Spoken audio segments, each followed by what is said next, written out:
Greetings, fellow investigators, and welcome to our video podcast, Into the Darkness, where my friends and I play the Call of Cthulhu role-playing game. I'm your host, Tom Rayleigh. Our scenario is The Dare. It was written by Kevin Ross and Brett Kramer. We are going to play it as a long one-shot, and this will be our third version. So, without any further delay, let's begin our journey into the darkness. It's Halloween 1986 in the small town of Harkerville, Montana. Earlier this evening, the town was filled with kids trick-or-treating, gathering candy, and pulling pranks on their neighbors. But the evening has grown late, and most of those same kids are in bed now, off to the dreamlands. But there are 5 children just pretending to sleep. Yesterday, at Bram Stoker Middle School, that butthead Roger Simmons had challenged some of the preteens to spend the night in the old Barnaker house on the edge of town. They were to meet him there at 11 p.m. Let's meet the kids and ask them who they are and how they snuck out of their house for this Halloween dare. Julia. Julia is the richest kid at school. Everyone knows it. Everyone sucks up to her in the hopes of getting invited to parties at her family's mansion. The teachers act like she's a big deal, probably because they want her dad to give them a deal on a new car at his dealership. Everyone thinks she's very stuck up, but they still try to befriend her in the hopes of getting something out of it, I suppose. So on this evening, Julia's dad is hoping to run for mayor in the next year. So he and her mom are out kind of like schmoozing at a local party with some like bigwigs. So they've left the maid behind to kind of act as a guardian. But she's passed out on the couch watching TV. So Julia kind of creeps downstairs, disarms the home security system, and quietly closes the door behind her. Excellent. Kyle. Hi, I'm Kyle. I am known as the Bookworm, and I'm a small, quiet, studious student. I wear glasses, and like I said, I'm known as the Bookworm because I prefer to read instead of play sports. Things I like include dinosaurs and monsters and ghost stories, and that's why I really like telling spooky stories to everyone. I'm one of the smartest kids in the grade, but I really don't like to brag. More often than not, if you ask me for help, I actually will go and help you do a homework or study for your exam or things like that. So during this evening, while everyone was trick-or-treating, I told Mom that I have to help one of my fellow students study for the math exam tomorrow. So that's why I took my backpack and just left without anyone being the wiser. Charlotte. Hello, I'm Charlotte. If anybody knows anything about me, that my mom's dead for 5 years. Let's see here. I just like, I like reading books about dead people, ghosts and murders and vampires. I'm the new kid too, so I'm just still trying to get to know people a little bit and also the town. And how I snuck out, I just wait till my dad falls asleep, just grab my backpack, grab the Bible, and head my way out. Cool. Harry. Harry is probably the smartest kid at school. He is certainly the most likely to tell you how smart they are, even if you didn't ask. It gets annoying sometimes, but at least they're as smart as they claim to be. And Harry, I am currently... my brother and I have very similar voices, and we have adjacent rooms. So if anybody knocks on my door while I'm gone, he runs over to my room and says I'm fine. Cool. And Jolene. Jolene is probably the poorest kid at school, other than perhaps all of her sisters and brothers. There are just so many of them. Those kids who get past her notable poverty find Jolene to be a loyal friend and an unexpectedly good student. And I also probably hang out with you guys because I need Julia to pay for my In-N-Out and stuff, or not In-N-Out, but burgers and stuff.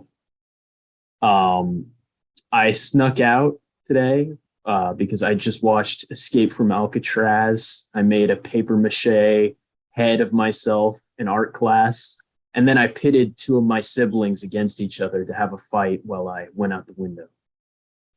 Excellent. And I will be playing Roger Simmons, the Butthead, who's challenged them all to this dare. So, shortly after you've snuck out, you now stand on the busted sidewalk in front of the old Barnaker house. There is a massive gnarled tree gripping the earth just inside the wrought iron fence, its roots spreading out and lifting the sidewalk into jagged, tortuous buckles. There is a chill in the air, and clouds drift across the pale moon, which stares down at you like an unblinking eye. One moment it lights everything with a silvery blue light, and the next everything fades into darkness. There is a gathering storm on the horizon, and dry brown leaves tumble about your legs. The iron fence has nasty spikes on top that stab at the sky, and the yard is choked with weeds and grass almost as tall as you are. If a frisbee or a baseball lands on the Barnaker property, it is never recovered. The two-story house is old, the paint peeling, and the windows have all been boarded up. In the dark shade towards the back of the house, you think you can see an old shed that lists to one side, and you've heard rumors that there might even be a pond somewhere hidden in the snarly growths. The lot on either side of the house is vacant, with weeds almost as high. So there is no one around to save you. It's not a good place to be at night. Waiting for you on the crooked steps is Roger, the Butthead Simmons. He is a 13-year-old and goes to the same school as you, but no one wants to play with him. He defines the word asshole. Many times you have wanted to give him what he deserves, but he has an older brother named Ace that is 10 times worse, and no one wants to deal with him. Roger has dressed up as a zombie for Halloween, and he still has on his costume. He's taunted you at school because you wouldn't let him hang with you. He often made outrageous claims. "I'm not afraid of anything," he had bleated. "I think you're all a bunch of babies, fraidy cats. You guys think you're so cool. I dare you. I double dog dare you to prove that you're as cool by spending the night in the old Barnaker house. I'm going to do it. So unless you're goddamn chicken shit, you better be there at 11 p.m. and then we'll see what you're made of." A shudder of fear had run down your spine. Everyone knows that Barnaker Place is haunted. And you knew that if you cowered out, the Butthead would spread it all over school. That would be unbearable. And so you have come, and here you are. What do you guys want to do? We see Roger. Yeah, you can see him up on the porch waiting. Well, Excelsior, what should we do? Kyle, stop trying to make that name happen. It's not going to happen. But Julia, Excelsior. Is there any way to? There's no entryway, or it's just an Yeah, gate? you can go through the gate's half hanging off the pilaster. Yeah, Charlotte. She's like dressed in all black. She looks like she just emerged from the darkness. She just goes and not say a word. So you made it. Okay, I can hear Biff. you breathing from the street, Roger. Well, Sorry. welcome, he says. So Come on Certainly in an around. improvement on my house. Come on inside if you're not chicken. Hey, you're the one He who got here first. He opens the door, and you can see faint light coming from inside. As the house sort of looms up in front of you, dark and damaged. Is it just Roger, or do we see like anyone else except Nope. us? Huh? You don't see anybody else. Is it safe to go in, guys? There's no such thing as a haunted house. I walk in. Yeah, let's get this over with. And Charlotte walks in. I agree Okay. with her for once, actually. Kyle quickly follows in, hiding behind everyone. Okay, as you guys are walking up onto the porch where Roger is, I would like you to do gym class rolls.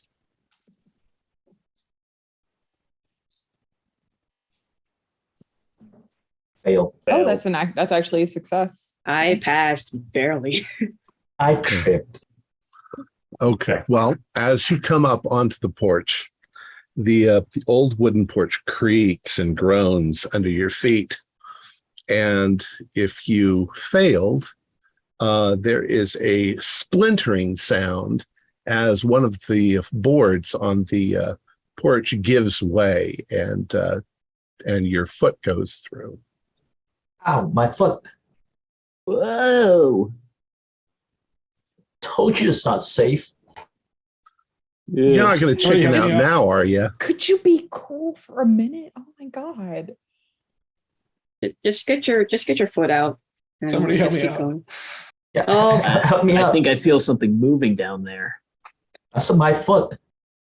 Oh, Well, Jolene, as you say that, whether you're joking or not, you do think you hear skittering in the wood down below. Maybe rats. Shit, oh shit, I'm pulling it up. Jolene is not that scared of rats because they're all over her house, but she's going to pull her foot out. I'll give Harry a hand up. Yeah. Okay. Thank you. I'll just help Kyle or trying to calm him down. Thanks, Charlotte. It's okay, Kyle. We're You're gonna the be best. okay. Yeah. So as you enter the front room on the first floor, you notice that everything is decayed and damaged, and the wallpaper is falling from the walls, and there's a nasty smell. It smells like rat urine and mildew. There's a number of pieces of old furniture and a carpet, all of which are rotting. But there's some other smell in here, something that you probably only find in rotten old houses, and you just can't quite place what it is. There are candles lit all over the room, which is what's giving you the slight glow to everything.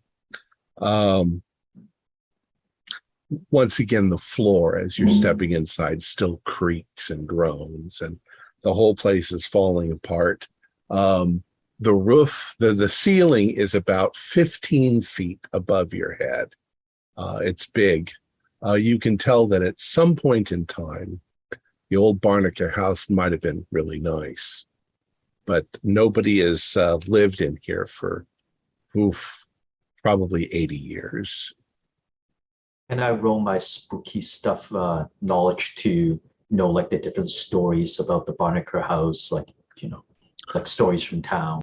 Well, what you know is that the Barnakers, it was an old widow that built the Barnaker house. When her husband died, he left her a fortune, so she built the house. But after a while, she just sort of disappeared. Nobody knows what happened to her. The house has been bought and sold a couple of times, but the people who lived here left. There's also a lot of rumors in town about people going missing, usually children. And so this place just has that nasty reputation. Like I said, anybody who knocks a ball or anything into the yard is too afraid to go and retrieve it.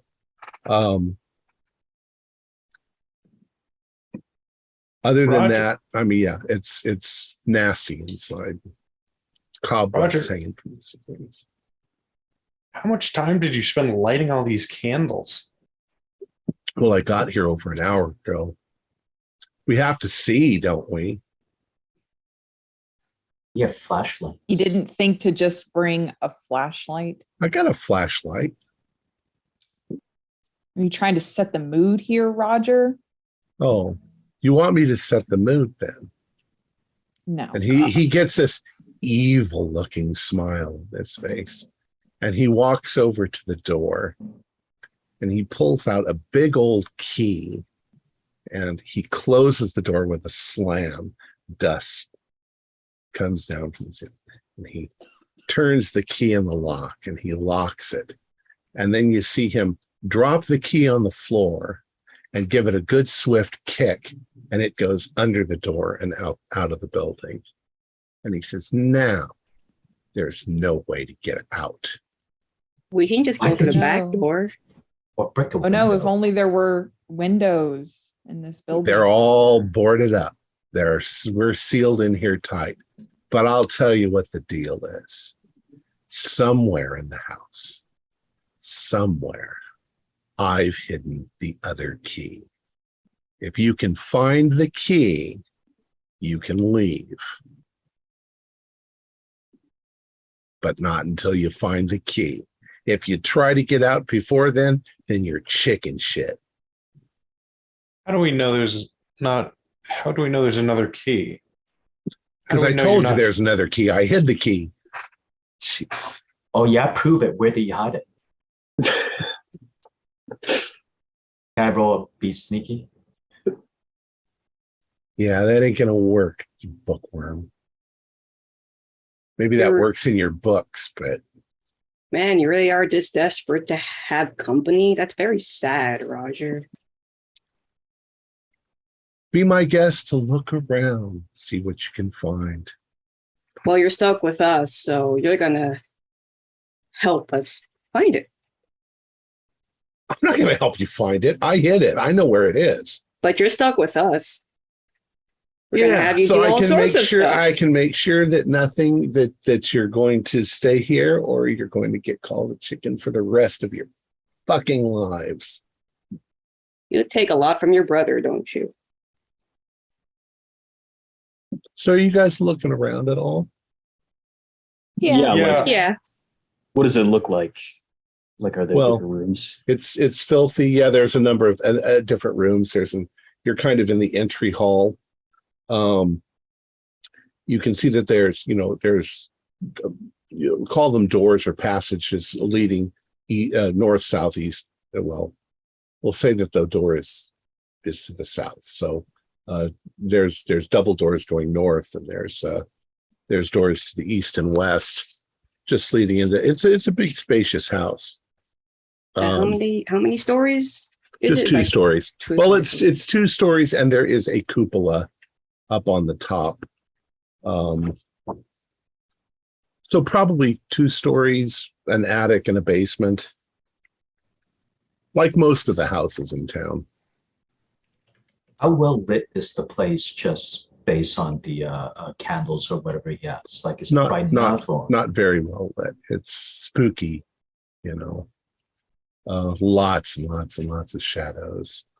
In fact, you can try your notice stuff.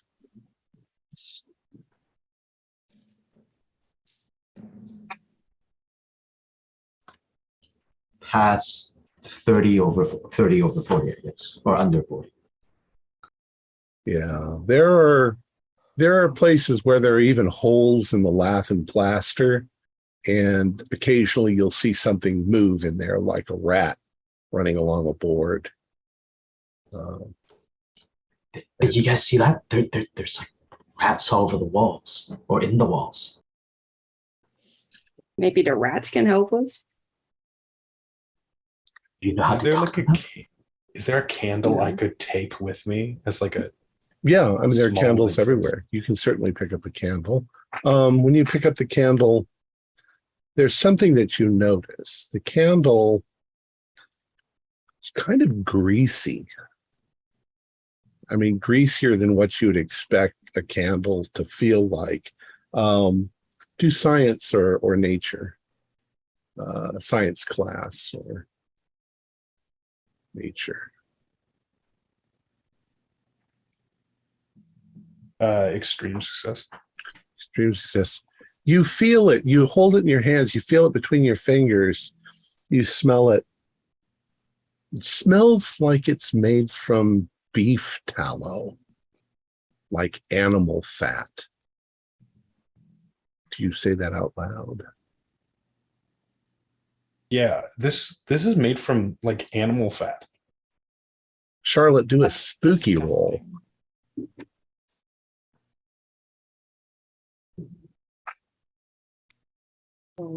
Nope. I'll spend points of luck to make that a success.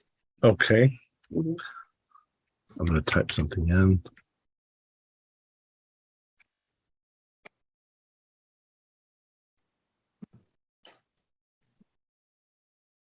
Wow, this place smells.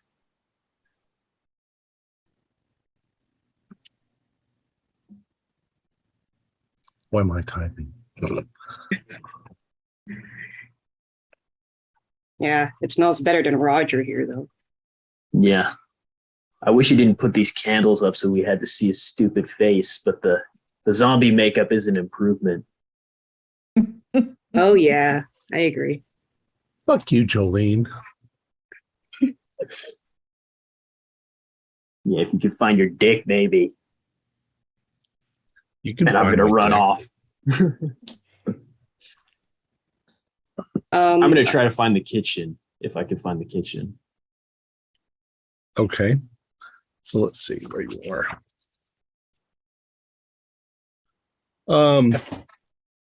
You figure the kitchen's probably going to be towards the back of the house. So when you go through the double doors, which seem like the ones that would go into the house, there is a long hallway that looks like it goes all the way to the back of the house with stairs going up. So that would be the direction that it would be in if you want to go there. Or you can go all by yourself into the dark. Yeah, maybe I'll ask someone with a flashlight to come with me. I don't know who has a flashlight. I'll Let's come go along. look. Yeah, I'll let's come stay with you. together. It's not really safe to.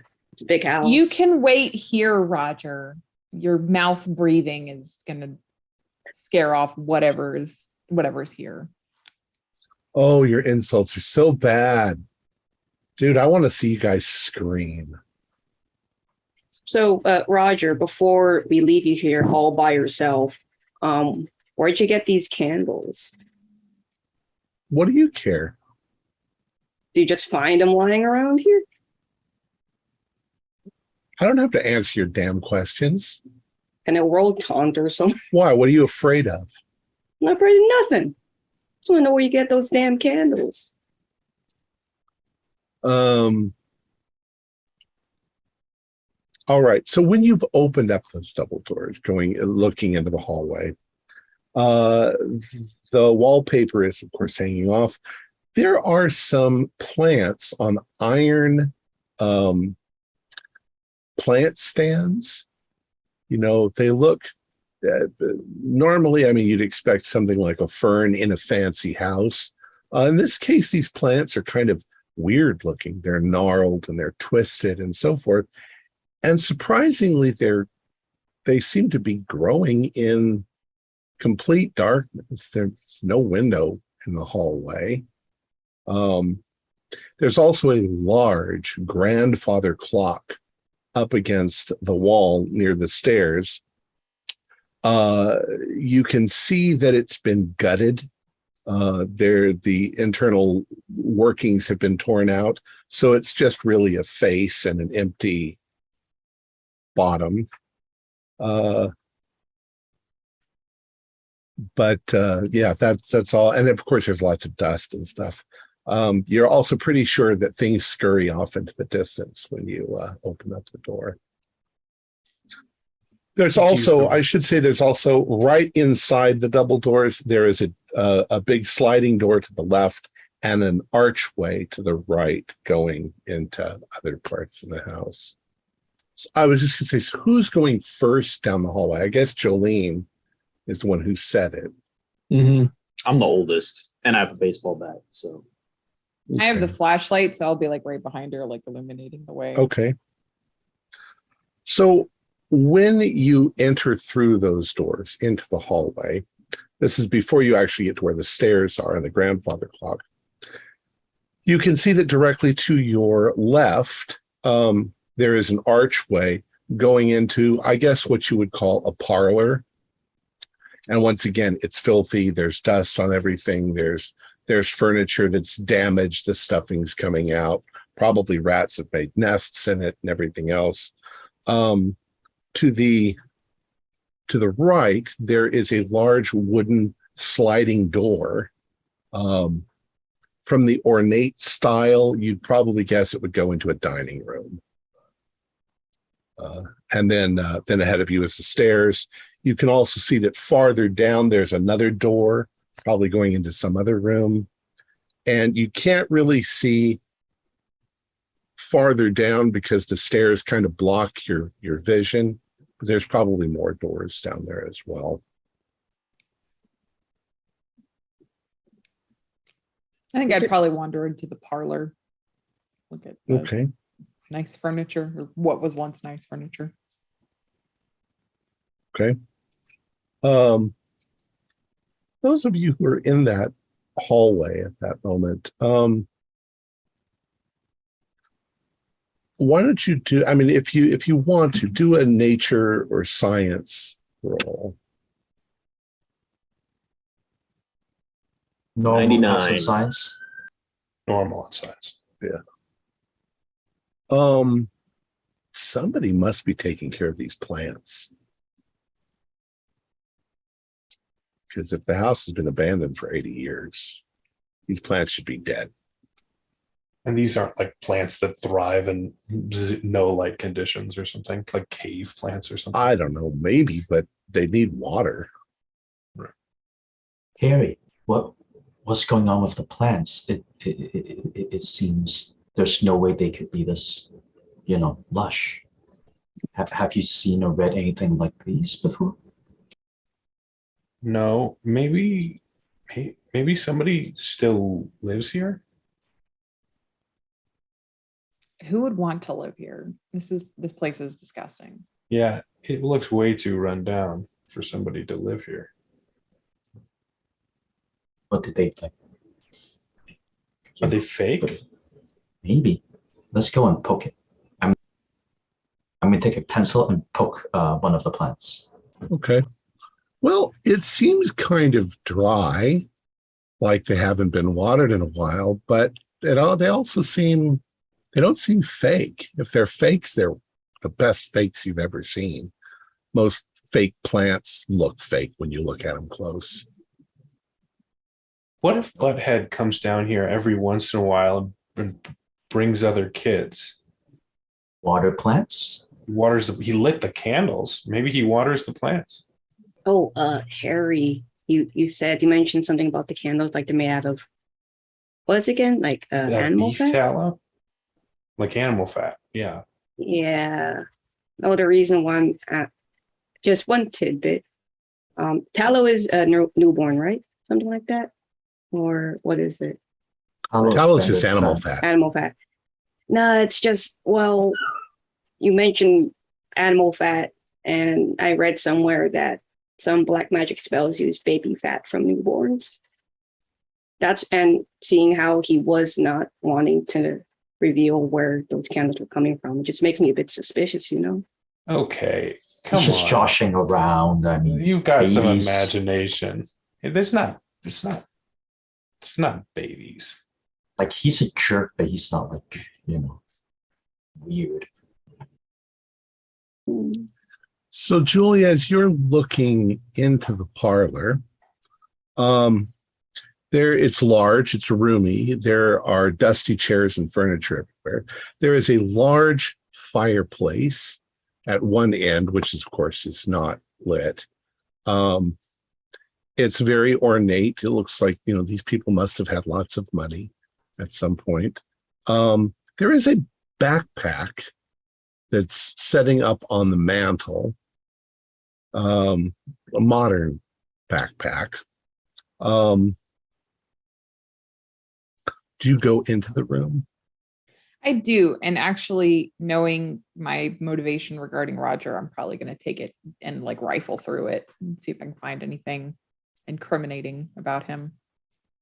Well, if you reach for the backpack, he's like, "Hey, that's my backpack. Keep your hands off of it." It's so disgusting looking, Roger. I thought it must have been here with the rest of the house for the last 80 years. I'm sorry. And how do we know the key isn't in there, huh? You told us to find the key. I wouldn't put it in my backpack, idiot. That's the last place we looked, so of course you will. Do a notice roll, Julia.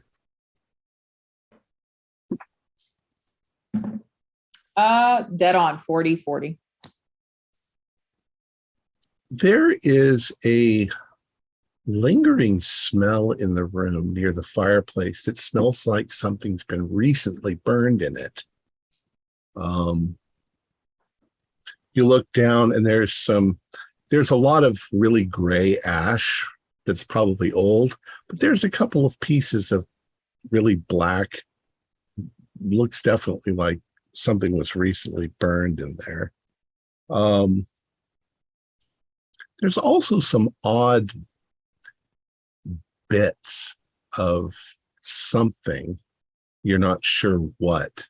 Looks like bits of fur, kind of black and white fur. That's little bits of it that are there in the fireplace. Hey, Charlotte. What? Come see for a second. What? Is that fur? Shh. What? You know about all this weird stuff, right? Like, is this something weird going on here? Or maybe Charlotte, like a rat just got in the... Charlotte and Julia, you can both do notices again.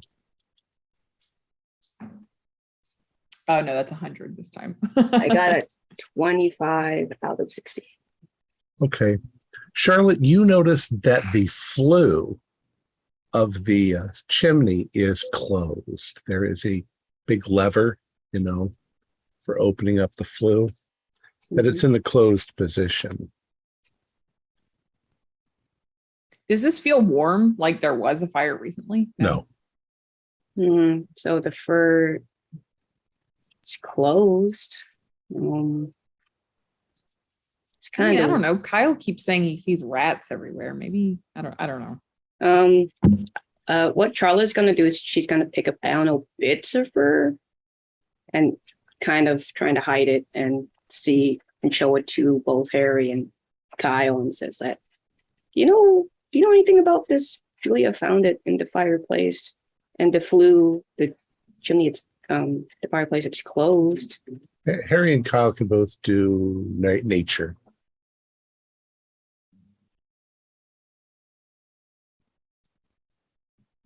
Looks doesn't look like anything to me.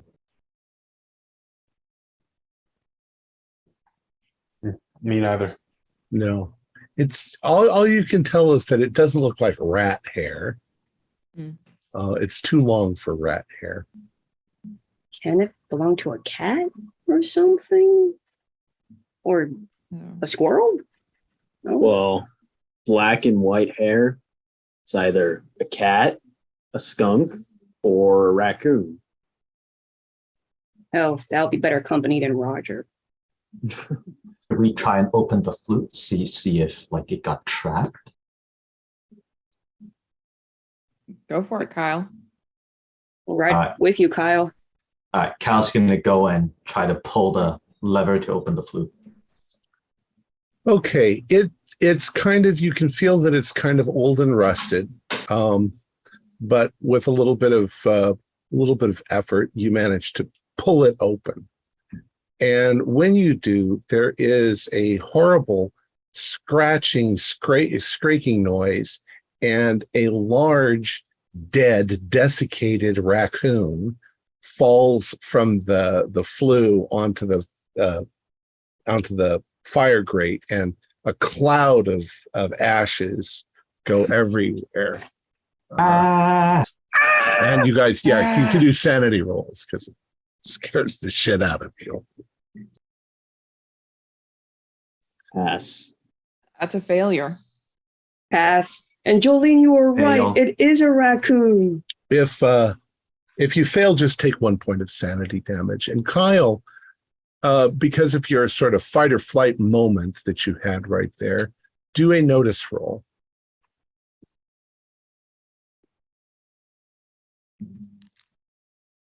.007. Nice. There is a fireplace poker that's there. It's slightly bent, but it's intact. Okay, I'm gonna make a note of that. Is Roger still looking at me right now? Or Yeah, is he- he's smirking at the way you all screamed when you guys are something else. I just pout and then just move on, sort of a bit embarrassed. Kyle, don't worry about it. And you should. It's just a dead raccoon. It's not gonna hurt anybody. At least we know where the hurt came from. I'm gonna lean into Charlotte and say, "There's like a fireplace poker there. When Roger isn't looking, we should take it and then just, in case something comes up again." Yeah.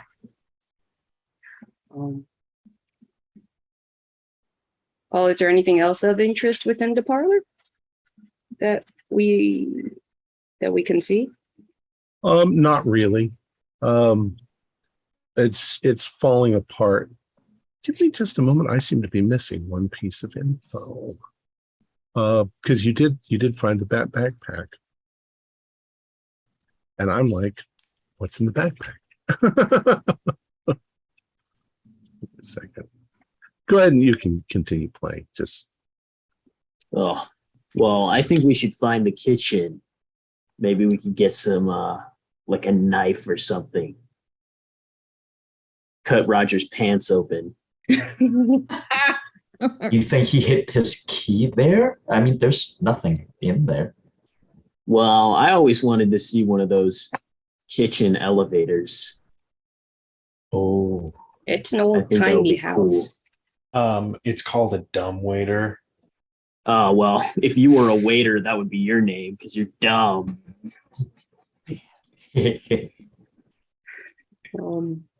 I But bet it's in his backpack. I bet it's in his backpack, and he's just mad that we found it like 10 minutes into showing up here, and that's why. That's what I said. It's the last place we look, so it has to be there. Yeah. Maybe we should distract him, and then one of us should go through the backpack. Good idea. Maybe we can get the backpack and poker. And, Yes. It's five of us and only one of him. Yeah, but I don't want to get beat up by his brother at school tomorrow. Yeah, that's true. Well, we don't distract him, beat him up, distract him. We just someone go talk to him. He's a total dweeb. He would be Not delighted it. if one of us gave Not any it. attention to him at all. No. Oh my God, fine. That has I to will be go talk you, to him. Julia. Yeah. Julia, Okay. everybody knows you're the second prettiest in the group. Behind Wow. Charlotte just pouts. me. Sorry, Charlotte. Oh. You can buy your own burgers next time, Joe. Oh, Wow. you just got promoted to first prettiest. Julia. Oh. I'm just he's going through all this trouble trying to hang out with us. It's pretty pathetic. honestly. If he was maybe nice, asking Hey, nicely. Roger, you want to be part of Excelsior? Stop trying to make it happen, Kyle. Too late. Oh, God. Well, there's one piece of information. I just don't know where it is. All right. So if you do, okay, you're going to try to distract him. Yes, Yeah. I'll go up to Roger and play nice. What do you want? I guess this isn't a totally terrible waste of my Halloween evening. Where did you end up going trick-or-treating? Same place you did, through the town. It's not that big of a town. Did you get a good haul? Are you getting afraid? Are you getting chicken? I'm trying to be friendly. You're trying to be Roger. friendly. Why aren't you friendly when we're at school? Because you are also very unfriendly, Roger. So And while you're a they're, total dweeb. so who's going to look through the backpack? Who's the sneakiest? I'm pretty sneaky. I say you go for it, Jolene. Okay, I'll look through the backpack. Okay. And I'll walk near the flute and the poker just to distract them even more, create more noise, whatever. Okay. I'll keep a lookout. I'm going to say that what you find in the backpack are a change of clothes and a toothbrush and a couple of M80s firecrackers, which he was probably going to scare the shit out of you with at some point. Roger really cares about dental hygiene, guys. I'll take one of the M80s and I'll also take the toothbrush and like rub it on some gross shit like that's around and then put it back in. Okay. I'm gonna take the poker, although it's kind of obvious. Okay. So you got the poker in your hand. I'll poke the raccoon with it, maybe. Yeah, it crackles because it's really dry and Ooh. bits of fur fall off. So let's go to the kitchen. You say you want to go there, Jolene? Might be the old timey wimey kitchen place. Is there also Okay. like a candle here as well? Like, are there candles everywhere? Yeah, there's a couple candles in here as well. Okay. So, I'm gonna take a candle, with me. right. Which you also notice is greasy feeling Yeah. in a very kind of unpleasant way.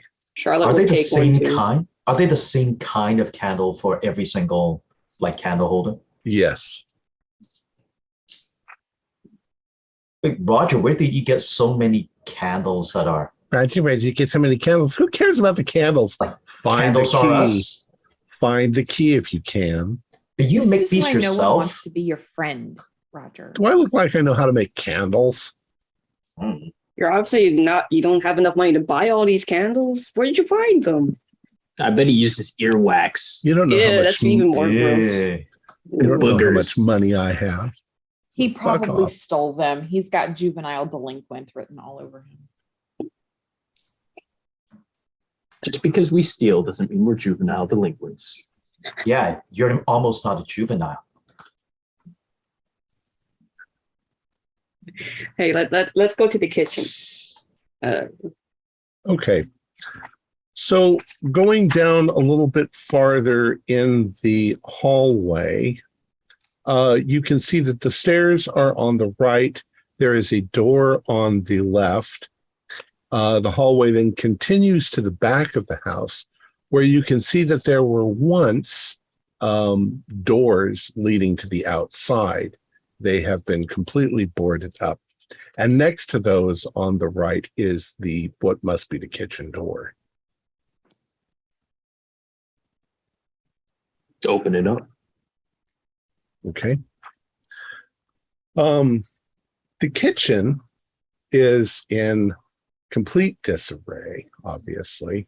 There are several cupboards and drawers. There are pots and pans and utensils. Some of the cupboards, the doors are half hanging off.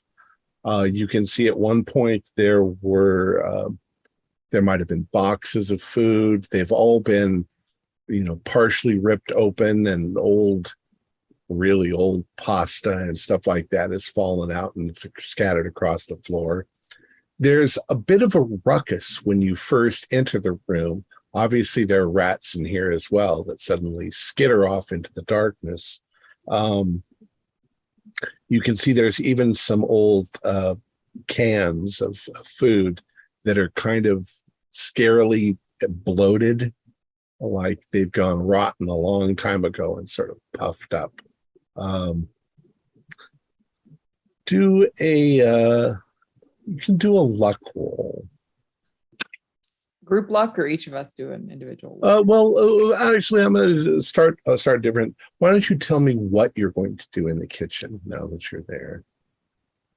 Well, just imagine that it's a kitchen. So I'm looking at the silverware and seeing if any of it is like valuable, so I could pocket it. I'll do a luck roll on that. I'll look through the pantry, seeing if I can find the key. I'll go to the fridge. So, Jolene, you're looking at the silverware, and some of it is pretty dark and tarnished, and it's got that kind of yellow brownish tint to it, which might mean that it really is silver. You can do a science roll or something like that. Okay. I don't. Well, you don't know for sure, but you think this could be valuable if it got polished up. It's not rusted, so it's not stainless steel or iron or anything like that. Julia, do a luck roll. Right. That is an 01. Oh, excellent. So as you open up the cabinet and you start sort of looking around, a very large and angry rat leaps out at you. You're pretty sure that it is going to attack you, but you manage to sort of bat it away. Still, it scares the crap out of you. You can do a sanity. Oh, yeah. Oh my god. Ew, get away. And it runs off into the darkness. Who else? I want to check like immediately under the fridge and then through the fridge. Okay. There is no actual fridge. They weren't invented 100 years ago. But there's something like an ice box. You look underneath it, and it's just piles of like dust bunnies and filth underneath it. But do a notice roll. 98. So fail. Yeah, it's just dark under there. Jolene, what were you going to do, or what did you do? I was getting the silverware. Oh, that's right. Kyle. I'm gonna look at the walls again to see if there are more cracks, more rats, more things just all over the place. There are, but there's also an old style telephone on the wall. I'm gonna examine it, look at it, not put it against my ear or anything, but just to see if it still works. It's an old antique-y looking thing. You don't hear anything, so it probably doesn't work. But you've read a lot of, repair things, and you're kind of interested. You think that you might be able to get it working, but it would take some work. You'd have to do a fix stuff if you wanted to try that. Can I try that? While there's Sure. enough light and candles around. Okay. Sure. Hey guys, check this out. Ooh. All right, I'm gonna spend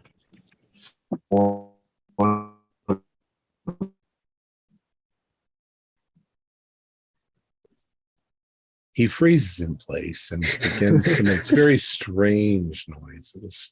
I think he got 100 on that roll. Oh no. The ghost got him.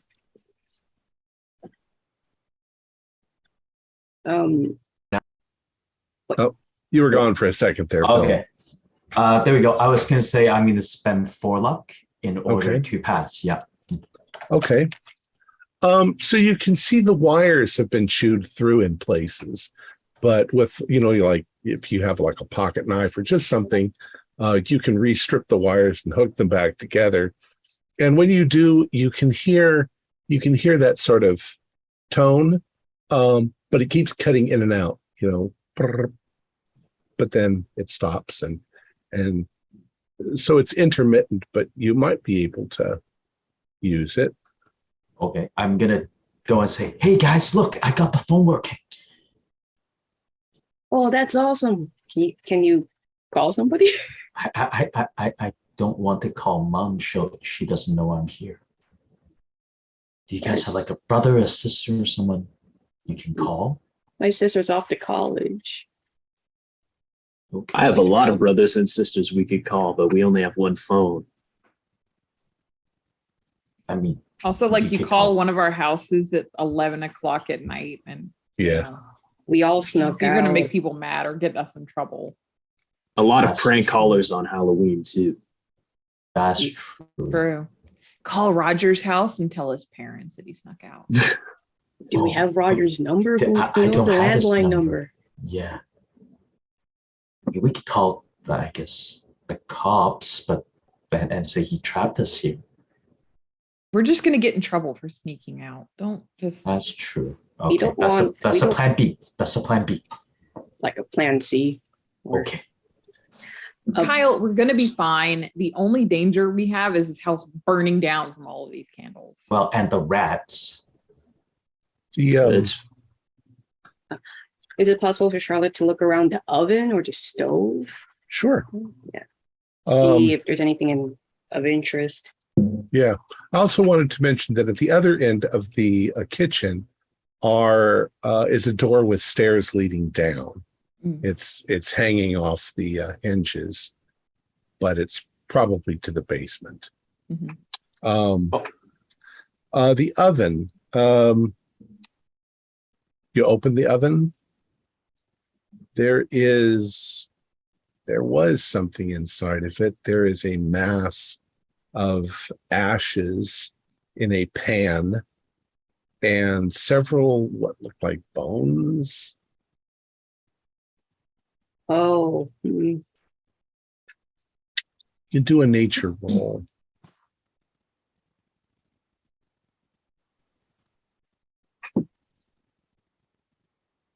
Get your yeah. No. nope.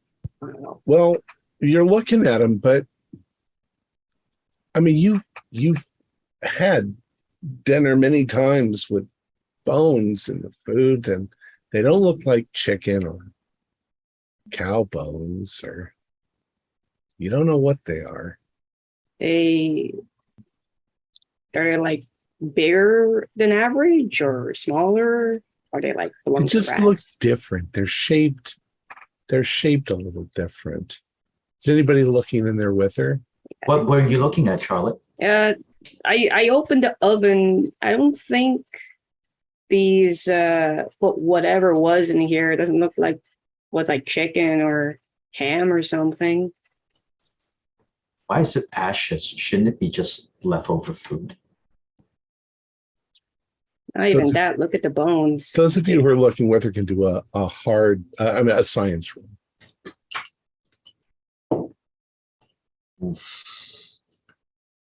Just normal. Hard success. Okay. Kyle and Harry, as you're looking at them, there's one bone that kind of stands out. It's kind of long and straight, and sort of, whether you touch it or not, you kids will touch anything, but you're kind of fiddling with it. And Harry, when you're looking at it, the longer you look at it, the more you're able to identify it. You think it looks suspiciously like either the radial or the ulna from a human arm. Alexa, shut up. Alexa, shut up. She's telling me about Justin Bieber all of a sudden. What the fuck? Oh no, the house is haunted. Yeah, I got my own ghost. You think that it's either it's an arm bone, but it's small. So it would be not from an adult, but from a child. I immediately drop the candle, realizing that Charlotte might have been right about the material of the candle. If this is a baby bones, and then I will just say, what the hell? I think that's the bones of a human, like a baby or something. Wait, what? What? Are you serious? Is that what we are looking at, Harry? It's not a bird. I think the only baby here is you, Harry. Jeez. Come on. Is this like a prank? Is it a real bone? I'm gonna go and poke it and see if it's like a real bone or like rubber or whatever. No, it seems real.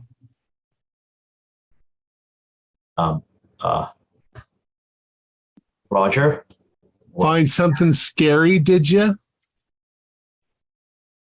Okay, Are you? This can't be real. I mean, guys, Excelsior? It's not. There's you, Kyle, you're the Poindexter here. Surely there's some explanation for this. Leave Shirley out of this.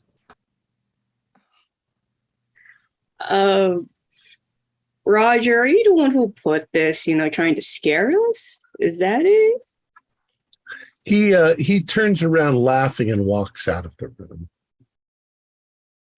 Oh, okay, guys, this is weird. Even if Roger put it there, what do you? There's not. You can't find fake baby bones at a Halloween store. How do you even know it's a baby bone? I don't know what a baby bone looks like. It's just that's okay. It's either like a baby or like some other Like us? animal similar to a human, like ape or something. It's not like it's a skull or something. Maybe it's an ostrich. Isn't that what you rich people eat? Who are you talking to? It's just us here. Anywho, I'm just glad he's out of the room. Let's try to go the opposite way. How about that? Do you guys want to find the key or just like break down the door and get out of here? I have this, poker. We could probably rip the boards out of the door and just get out. Well, I wanted to find the elevator because that would lead to the cupola, right? Or maybe it wouldn't. If we got on the cupola, we could just hop out. There's also those stairs leading down. It goes down to the basement. And I You bet could go in the basement. I bet he would put the key, if we think about it, where it's scariest. So Yeah, he probably threw them down there. Probably didn't even go himself. And also, hopefully, there's an exit. Sometimes there's like basements that like an out, a back door. That could be our ticket out of here. Okay. You suddenly hear a loud yell from another part of the house.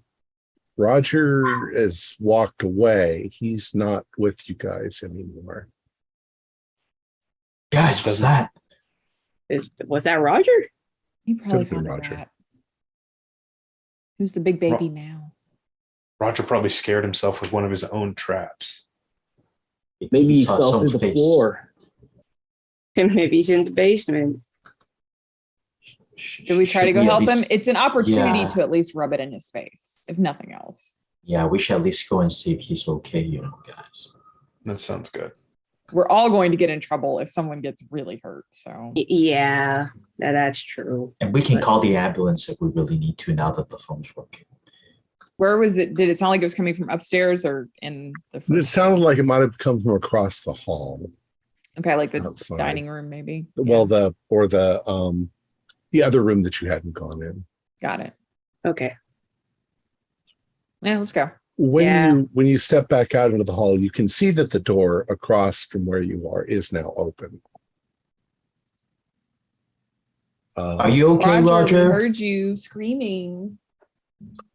So as you're moving towards that door that's open, it suddenly flies open And Roger's like, boo, like this. And you old chump. Says, did I scare you? Did your hideous thought you were face coming hurt. out of the darkness scare us? Yes, Roger. It was terrifying. Well, wait until you see this. And he backs back up into the room.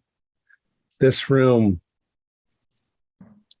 it's kind of maybe a den or a living room or a place where somebody would be comfortable, but there are animals, animal heads and smaller animals taxidermied and mounted all on the walls, around the fireplace. There are shelves with broken pieces of bric-a-brac and stuff like that. And all of their little eyes are glistening in the candlelight. There's candles in here just as well. And all of their mouths are kind of open in snarls and so forth. It's kind of creepy.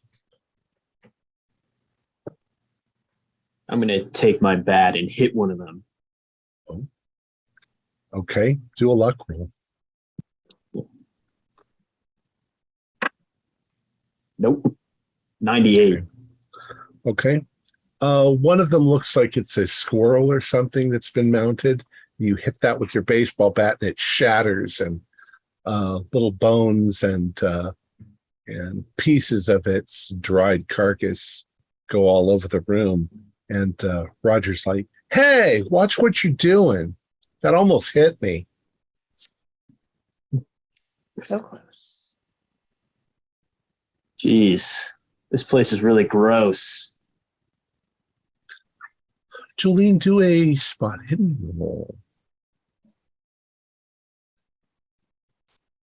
That's a pass because I have a really high spot hidden. Notice stuff. There is an old photograph in a frame. Well, the frame's been smashed, partly by your flying squirrel. It was sort of sitting there on a shelf, but it's fluttering down. The photograph itself flutters down to your feet and lands there. And as you look down at it, if you pick it up, it looks like this. Big happy family, huh? Briggs family, 1935, Harkerville, Montana. You show Wow. it to the others? Yeah.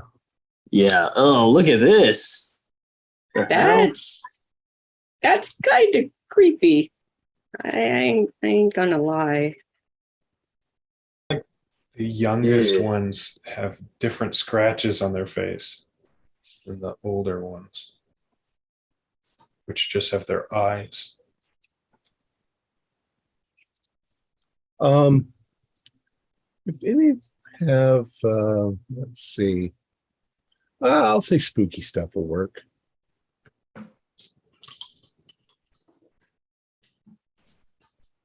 A hard pass on spooky. Well, I failed on that. you seem to, that actually makes sense with the bookworm. It seems to you that the Briggs family were once owners of the house. I got an extreme on spooky stuff if I spend 5 luck. Well, you don't have to. That's all you're going to find out is that they were Okay. once owners of the house. Obviously, their picture was here, but somebody has scratched out the eyes. Do the scratches, I guess, look fresh, or does it look? No. I mean, we all know the Briggs used to live in this house, but if you all look, these are old scratches. It's not Roger who did this. Someone, like, look at the edges. It's all yellowed and everything. This is from a long time ago. Yeah, I mean, but kids come through here all the time, Kyle. You know, No, but this is there's like probably a group. old. Yeah. Is there anything at the back of the photo? If we turn it, Nothing. And it was in the frame, wasn't it? It was in a frame. So someone would have scratched it out and then framed it? That's creepy. when did the Briggs move out? Or do you know, Kyle? Like, I mean, do I know? The Can I roll? photo said 1930s. Right. But do we know like when they left? Because you mentioned. Not really. But you can do a I don't know, do we have intelligence roll? Yeah, do your intelligence roll. Do I have one? Oh, I do. Okay. Ooh, I got a hard pass for intelligence. 26 out of 6. Yeah. Maybe you did a little research before you came, but the last person to own the house was what were their names? It was another family. That was in the 50s.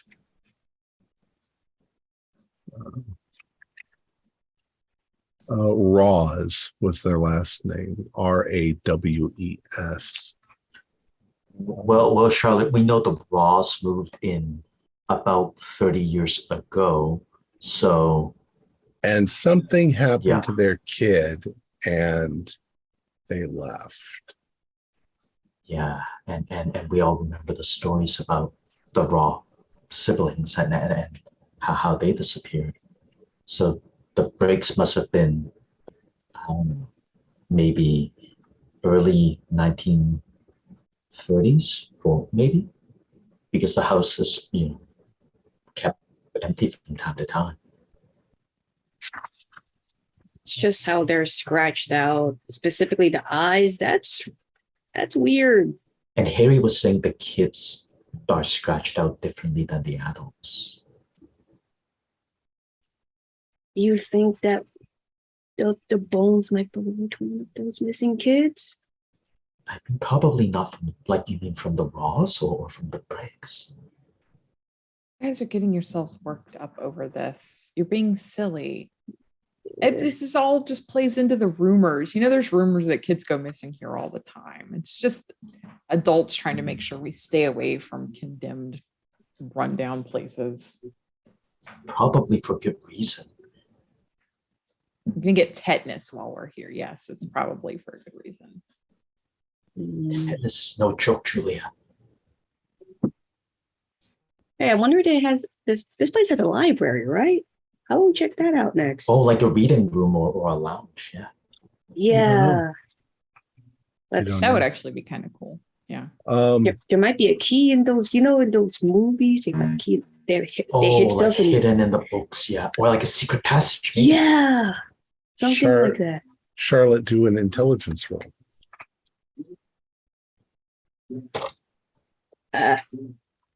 Okay, I'll spend 5 points for that to make that a regular success. Okay. You look around, there's 100 places in here that you could hide a key. You could hide a key in the mouth of some of these creatures that are mounted on the wall. Maybe I should smash the rest of them. Yeah. Jolene, do that. Smash the rest of them. Yeah, and I'm Go not for sticking it. my hand in those mouths. All right, I'm Alright. stepping out the room while Jolene does her smashing so it doesn't like fly. I'm gonna find the big. Do they have like a big bear? No, they don't have anything that big, but there is a big boar head above the fireplace with his big tusks. Check this out, guys. Bam. Smash it. As you smash that and pieces sort of fly around the room, I'd like you to do a sanity roll. In fact, anyone who's still near the door of this room, do a sanity roll. Pass. Okay. If you pass, you'll take 1 point. If you fail, you can take 2 points, because as you do that, one of the exhibits, or at least you thought it was one of the exhibits, a large gray cat, suddenly hisses, spits, leaps from its place, and darts between your legs, all of you, out into the house, screeching all the way. So you all leap Ah, Here. That's Ah! awesome. How long was that I'm cat glad you in didn't there? hit that one, Jolene. I'm going to try to hit it and probably miss. Yeah, there's no way. It's gone before you've even realized it was there. But if it was there, it was not moving, that you didn't notice any movement. Of course, cats will do that. well, I mean, there's plenty of mice here, so I guess it makes sense that there would be a cat. Roger, in fact, jumped too, and now he's laughing to pretend like he didn't jump. Oh, look, who's the scaredy cat now, Roger? You're a scaredy cat. Oh, you got scared by a cat. Only other room you haven't looked in down here is the dining room, which must Yeah, be may as well down go look it up. Yeah. Yeah. I'm ready to Okay. get out of here, honestly, guys. So let's move on. You begin to realize that there are an awful lot of places that key could be hidden, but it's a big key. So you go down the hallway to the dining room, which the sliding door opens at the base of the stairs. Inside, you see a very large wooden table, rather ornate, damaged, covered in dust and grime. On the far end, there is a large china cabinet. One door is hanging open. It's mostly empty, but there are bits of china on the floor. There are two small doors on either side of the china cabinet. They don't look like, big doors like for entry and exit of guests. They look smaller somehow. You can all do And they- notice rolls as well.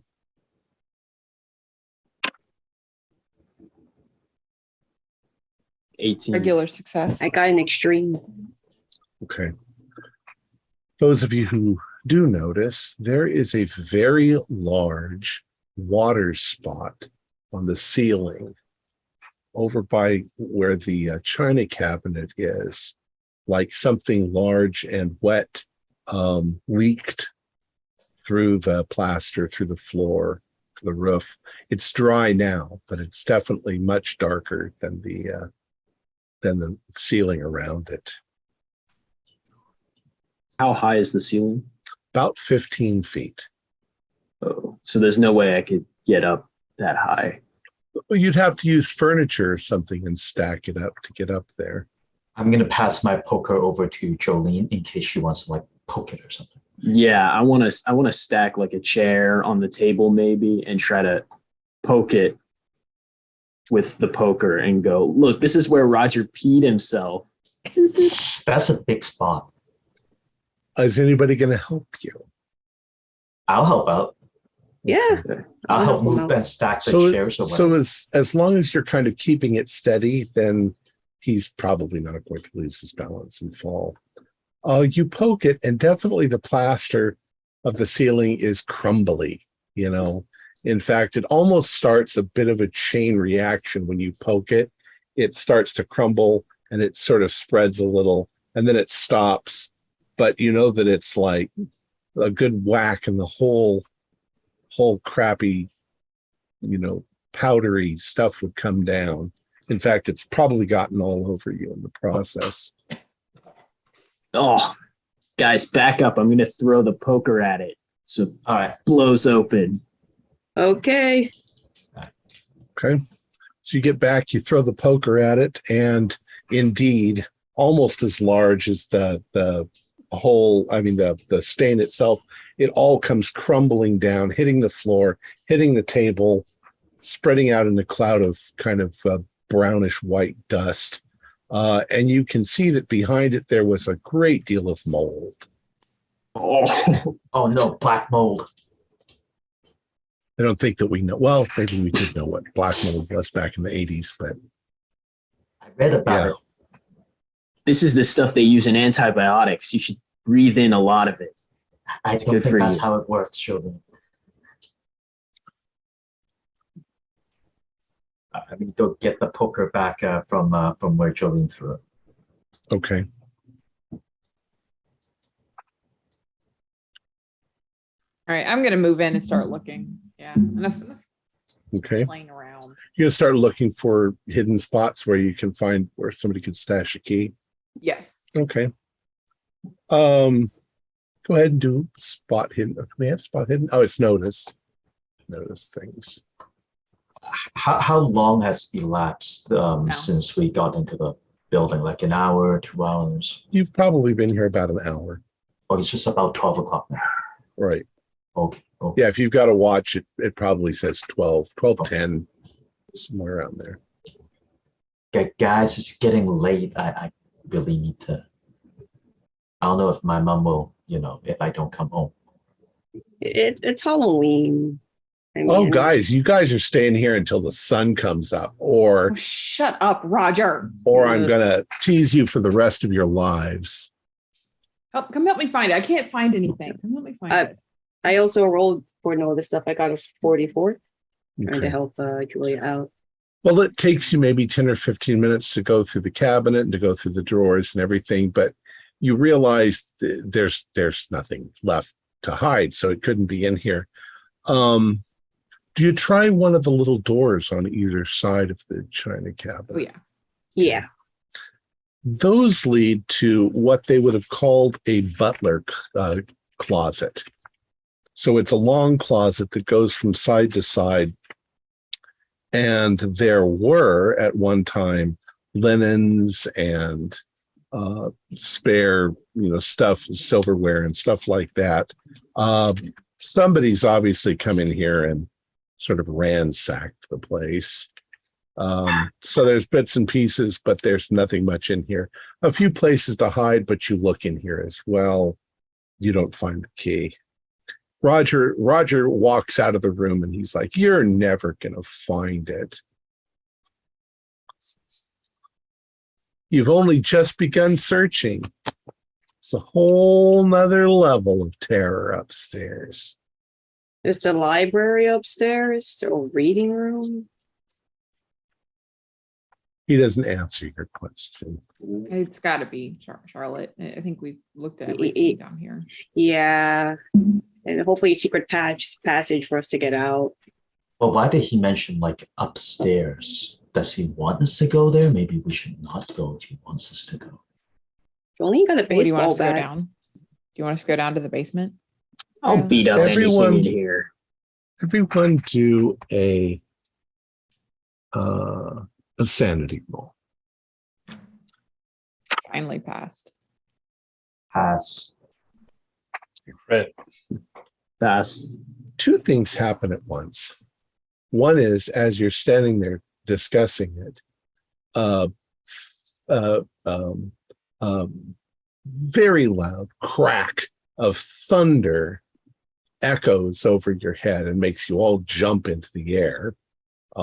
Sounds like it cracked right over the building. And the other thing that happens is the phone rings in the other room in the kitchen. Kyle, is that Oh, the phone Oh, you fixed earlier? I guess. So Kyle's gonna go and very, very hesitantly go and pick it up. Hello? On the other end, you don't hear anything at first. You hear static, but then there's a voice in the static, and it says, "Is Mrs. Is Mrs. Barnaker there?" May I ask who's calling? Can I take a number? I just want to speak to Mrs. Barnaker. Who are you? She hasn't called me for so long. Guys, Yes. come listen to this. And I sort of like wave it to everyone. Can I use my micro cassette recorder on the voice? Yeah, except that none of you can hear anything but static. But I can still hear the voice, or Yes, yes, young man. Please put me on the line with Mrs. Barnaker. okay, please hold. And then I hang up. Okay. Kyle, Who are what you were you talking to? You didn't hear that voice? No, it was static. Didn't hear anything. It was just like another lady asking for old lady Barnaker, and how No, she just hasn't listen. called her for a while. I recorded it. I play it. Just static. Do I hear it from the static, or No, you just hear static. But I heard it. She was saying how lonely she was, and how old lady Barnaker hasn't called her for so long. And I Alright, think I put her Kyle. on hold. Give it up. The phone No. rings again. You all jump.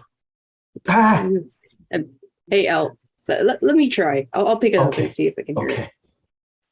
okay. Charlie picks it up. What do? You pick it up. Yeah, I say hello. Nibble, nibble, little mouse. Who's that nibbling in my house? And it starts to laugh like an old crone. Can we hear this? Yeah. Yeah, you can all hear it this time. I'm gonna smash the phone. Uh, All right. Jolene, jeez. It's a haunted phone. we all heard that, right? Like I'm not. We were just talking about prank calls on Halloween. Of course, people are going to call this house on Halloween. It's a haunted house. Who would call an empty house during Halloween? You call it pizza places. But you all heard that though, right? Yeah. Was it Maybe. the same voice as the old lady, or a different, like, spooky voice? Could have been the same voice. Maybe That was Roger her. set that up. It's like you all to do intelligence rolls. Betty did, Harry. Probably his brother. Fail. Nope. Pass. 60 on 60. A 75 on 75.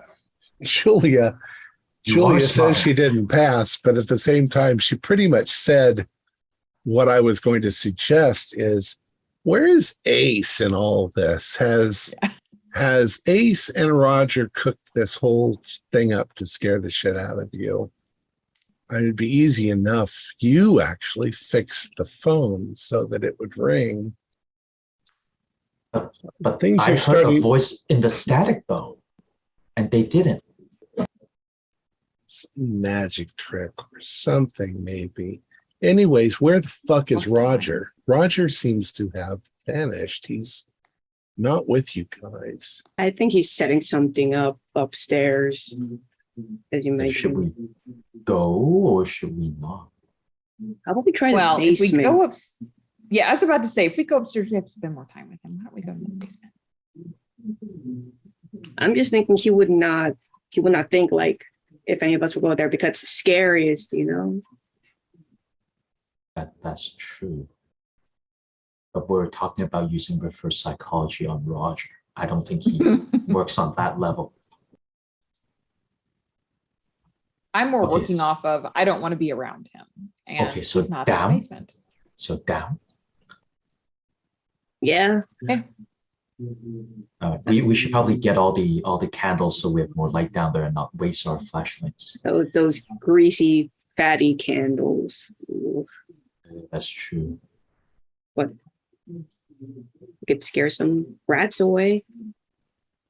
Oh, I don't suppose we can make torches or anything. That just set the place on fire. I think that would just set the place on fire, Kyle. And something else makes you jump. The grandfather clock in the hallway starts to chime. Wait, what? I thought that thing looked like it had been gutted. Yeah. I'm gonna run over and see. Yeah, there's nothing inside of it, but you can hear the clickety sound of like clockworks and it rings. And if you count, you're pretty sure it rings 13 times. Guys, it's ringing prime numbers. Maybe he has a boombox somewhere that's just playing this. Yeah, there might be something behind that grandfather clock. Like he brought something to make it sound like it's working. I'm going to try to move the grandfather clock and see if there's anything behind it. There's nothing behind it.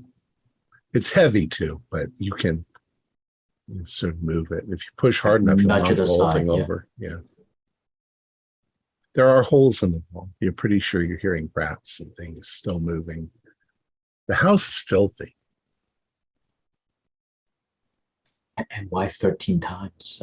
That's just spooky. It's 1 o'clock. It's okay. Let's go Yeah, to the and they basement. would ring one time, right? For 1 Yeah. o'clock. It's not 1 p.m., it's 1 a.m. There's no 13 o'clock unless you're in the army Military or time. something.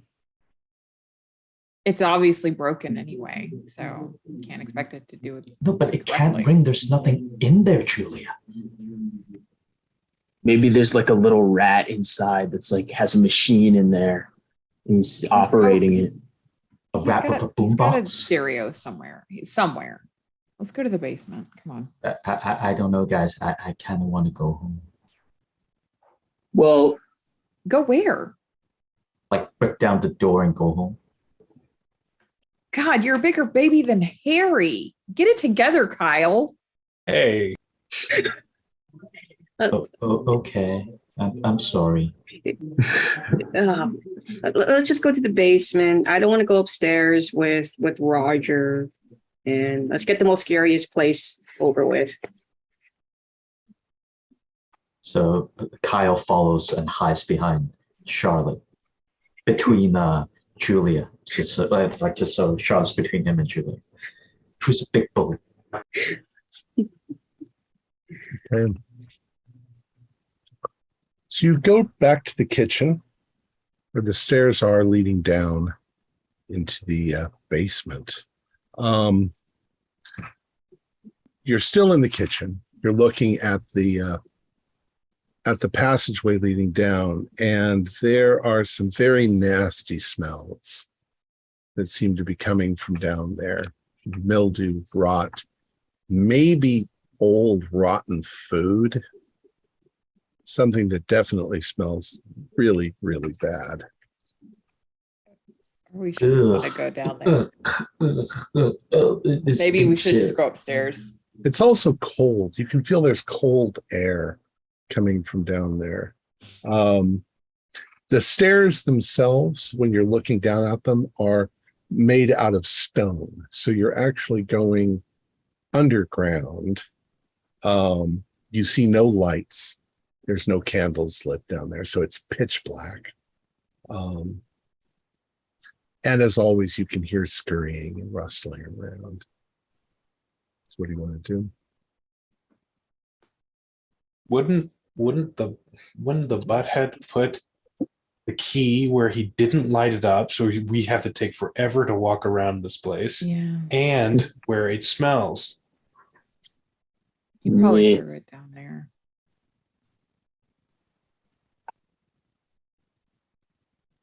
Let's go. Let's go down. Yeah. Okay. So the stairs are small, they're narrow. It was expected probably that only servants would go up and down these stairs. Who's going to go first then? I guess I have to go first because I'm the oldest. I'll get my flashlight out and the candle just to help give as much light as possible.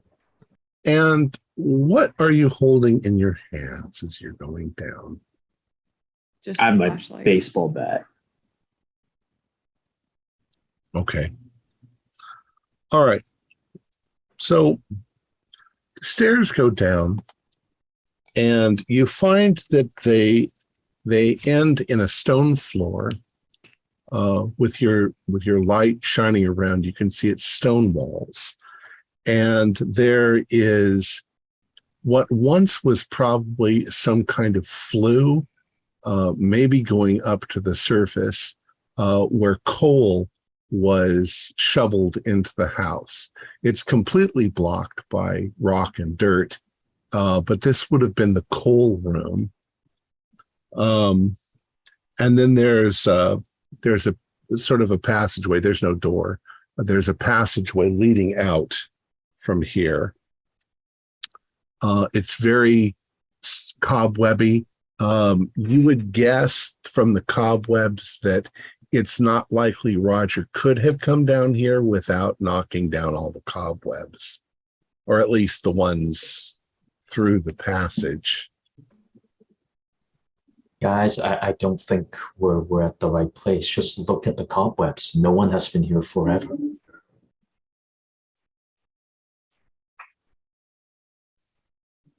I guess you're right, Kyle. Yeah. Regina wouldn't be brave enough to come down here. And no sense in being around all these delightful smells any longer than we have to. Do a notice. 17 over 40, so hard. Got 18.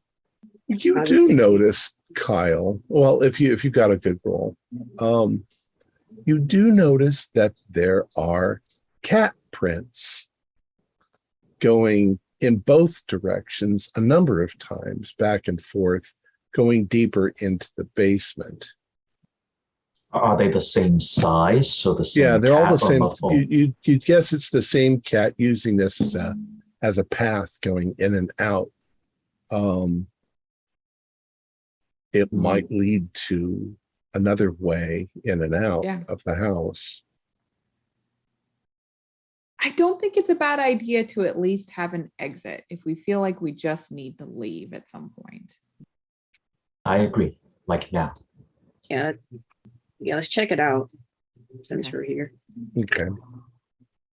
So as you sort of push through the cobwebs, there is directly to your right, there is a large furnace, obviously, and it's right next to where the coal room is. So the coal room and the furnace are there.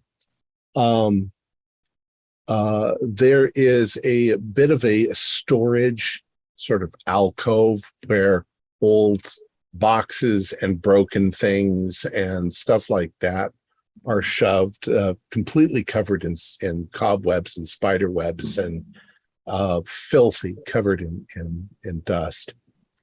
And then there is what looks like a workroom, something that's been that was used maybe. There's, for instance, there's like old storm windows that are down here. They're, the kind that you'd put up if there was a storm or a hurricane to take down. They're just stacked against the wall. The floors are rough cut stone with bits of dirt. So you know that there's no wood down below now that you're on it. There's no lights. You can hear dripping and scurrying sounds. And at one end, there is a large circle in the floor that's got a grating over it, maybe a big drain in case it rains. And then directly to your left, there is another door. This door seems to be in better condition. I bet that's the drain where they put all the blood in after they killed the children here. Stop that, Jolene. It isn't funny. That's scary. Movies. Can we follow the cat prints through here? The cat prints seem to go to the closed door. Okay. How did the cat open the door? It did. My cat at home does that sometimes, shuts itself in a room on accident. Maybe that's the case. But it's the prints are going back and forth, Julia. Well, maybe it's like stuck in there right now. So we should be careful opening it. angry cat. I would like you to do a notice roll, but you need to get a really good notice roll. No. 71 over 40, not good enough. I did get a 3, but my notice isn't very good to begin with. What is your notice? It's 40. Well, 3, is that still a critical? It's still a Yeah, so it's Oh, I Yeah. don't have the numbers written down, so Harry, you look down. You're a know-it-all. There's more than kitty cat prints here. There's something else tiny that's here. It's impossible. It's impossible what you're looking at, but they look like little human feet. They're only about an inch like this. And they seem to have left claw marks, but that fucking shape looks like human. And is that a little handprint? Only really small, like 3/4 of an inch across? You can do a sanity roll.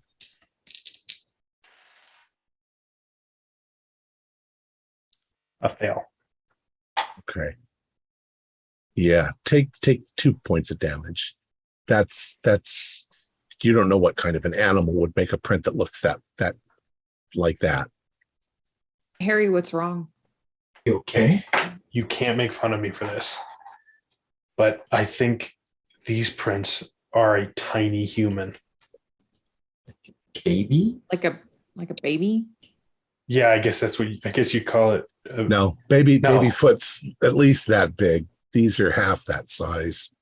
This is And very, like very old- small baby. God. Like a full adult foot, but that's small. That's why they had the little door. They had gremlin slaves here. Oh, stop it, Jolene. It's probably like maybe a toy figure that dropped here. Can I roll spooky stuff to see if I Sure. can?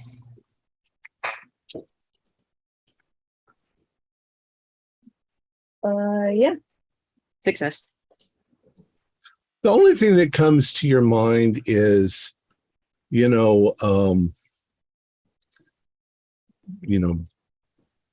demons kind of look like little people, and homunculuses, and there's all sorts of weird bat things that are in mythology that look like little people. Yeah, you just see Charlotte like going through like, okay, maybe sprites, fairies, homunculus, I don't know. Small little Talking people. about Charlotte. Those aren't- Sprite? Does it look like there's a soda machine down here? That's 7-Up. I would like either of those things right now. But I have to agree, like, that is weird. It's not even baby prints, they're smaller. They're not even like hobbit size or whatever. I'm telling you, this is part of this whole prank. It's the older brother. Like, they must have made something But not like that. little footprint stamp or something. Would they use You've G.I. met Joe figures or Ace. something? You've met Ace, Julia. You've met Roger. Do they seem that detail oriented to you? No. They're not smart enough. You're right. Yeah. Like they throw a bloody head in here, but not like this. This isn't right. I think we should go. I thought you wanted to find a way out, Kyle. Yeah, but not through spooky tiny feet people. Charlotte's gonna open the door while those two are talking. Yeah. Okay. I'm gonna run away from the door as she opens it. You open the door, and of course, dust is kicked up as it's sort of brushed away on the floor. It seems to be some kind of study. There are a number of tiny windows, but the tiny windows are all the way up at the top where light can get in from the outside, but they're only like this high. There are bookshelves and old, smelly, rotten furniture. Once again, the sofa's been half torn apart by the rats and things like that. The books, however, go floor to ceiling. So much so that even to get to the top shelves, you'd have to sort of climb up to get to them. There is a large book that is high up on one of the shelves, and sitting on it is a large taxidermied rat. Is there one of those like library ladder things? There is not. I'm gonna call Kyle back. Now, Kyle, there's a lot of books here. Wait, what? Come back. Yeah, there's books. Cal there's a- runs back. Yeah. See, there's like Sees that. a giant book and just like starts.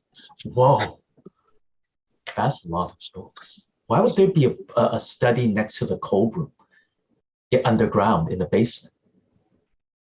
Privacy? Okay. Cal's gonna look around and see if what language are the books in, like the titles, anything.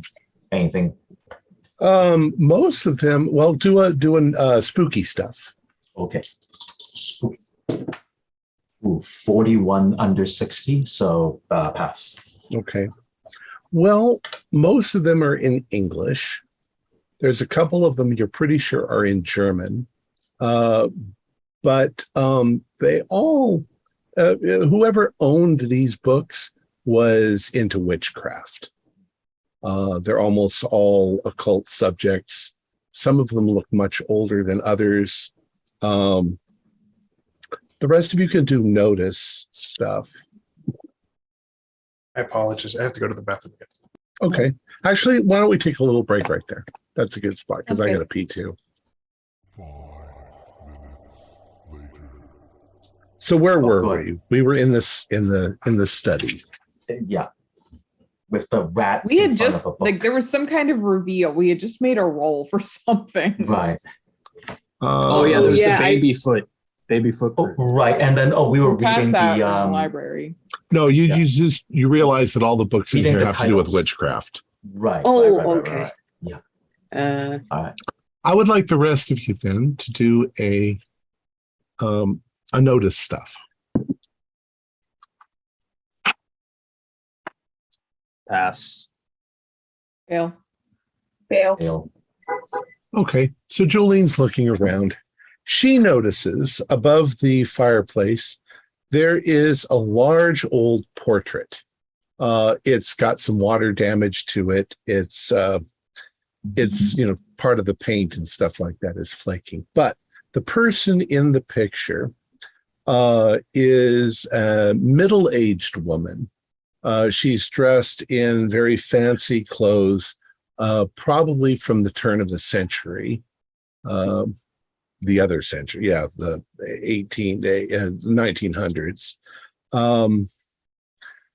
She's seated very regally in a very beautiful, large chair. And sitting on her lap is a large gray cat that, though you only had a glimpse of it earlier, it looks the same as that cat that was in the study, which would be 100 years ago, or nearly 80 years ago. Oh my God. That cat's been living here even though the family left. It's been 50 passing years? down its cat bloodline for generations. Oh my god. With what? I don't know, maybe it's breeding with the rats or something. Speaking of rats, there's like that giant. Wait, Kyle, were you able to get that giant book that was under that taxidermy rack? I kind of don't want that rat around. Jolene, do you want to do your thing to that rat before I read that book? I don't want that. Okay. I'm gonna sort of sneak up very slowly like I'm about to It's- swat a fly. It's 12 feet above you. I mean, it's Okay. it's at the top of the shelf. You'll have to climb up on something. Who's decent in gym class? Yeah, the gym Not class. me. Not really me. I mean, I'm okay. If I had to Harry? rate myself, If somebody helps you, you don't have to pass the gym class. I'm I'll curious help. what's in that book. Yeah, Yeah. I'll help. okay, I'll go up with their help and poke the rat at first with the bat. Okay. So you start to climb up onto a chair and get up close to it. And when you take your poker and start to move it towards the rat moves, and it suddenly moves forward onto the book, and its little feet sort of grip onto the book as it leans over and it looks at you. Do notice rolls. Pass. Oh, Those of you who passed, you can do a sanity roll because it has little human hands. Oh, Ooh, And it- fail. It hisses at you with a loud, screechy hiss. How much for fail, Tom? 1d4. stupid rat, and I'm gonna spear it with the poker. I'm gonna get him. Oof. Lost 4. Okay. What do we have? Fighting. And I'll yell Yeah. the hands, baby hands, Do tiny baby a, hands. Do a fighting roll. My fighting is terrible. Nope. Okay, you poke at it and it dodges out of the way. And it twists backwards and it suddenly comes back forward again. And when it does, it is wearing a little pair of glasses. What the fuck? And it Hello, Mr. looks Rat? at you and it hisses more, snapping at you with its little jaws, little fanged jaws. Do you understand us, Rat? Not if you do. Kyle's gonna just, he's Kyle, it's freaked not- out. It's not like the rats of Nim. Do you think? Get out of here, rat! Look at his hands. It has human hands. What are you Maybe talking that- about? Maybe it got transformed into a rat. Can we get the rat off that book, though? Rat, can you get off the book? Are you attempting to get the book and get rid of the rat? Yeah, I'm trying to get it away from the book. Okay. And then I'll go grab It becomes very apparent. I mean, you can still do fighting and stuff like that, but it becomes very apparent that the rat doesn't want you to have the book. Okay, I'm gonna spear him another time. Try another time to spear him. Okay. And I distract the rat on the side, so it's a bit easier for Jolene to. Well, it's kind Well, of don't right let go. there. There's Yeah. Okay, not yeah, really yeah. any. It sees the thing, the poker. It knows. It seems to be intelligent. It knows what you're trying to do. How'd you do? I'll spend 12 to pass. Okay. So it's a poker. You kind of poke at it, and you can hear it. You heard it. It screeches, but it snaps at you, and you're afraid for a moment that it's going to leap down onto your face. So it's getting angrier and angrier, and it's fighting you. I mean, it's not fighting you because it's still up there, but it's not going to abandon the book. just leave it alone, Jolene. Let's get out of here. I don't know.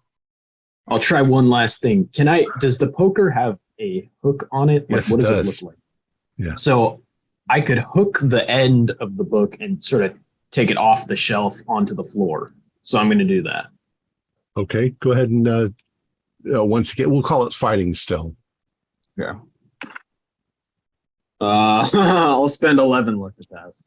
Okay. My fighting is horrible. You hook the book and you pull it off the shelf. Is anybody going to try to catch the book? I'll try. Okay. I was going to let the rat die with the book, like landing We'll on call it. that a gym class if you're going to try to catch Okay. the book.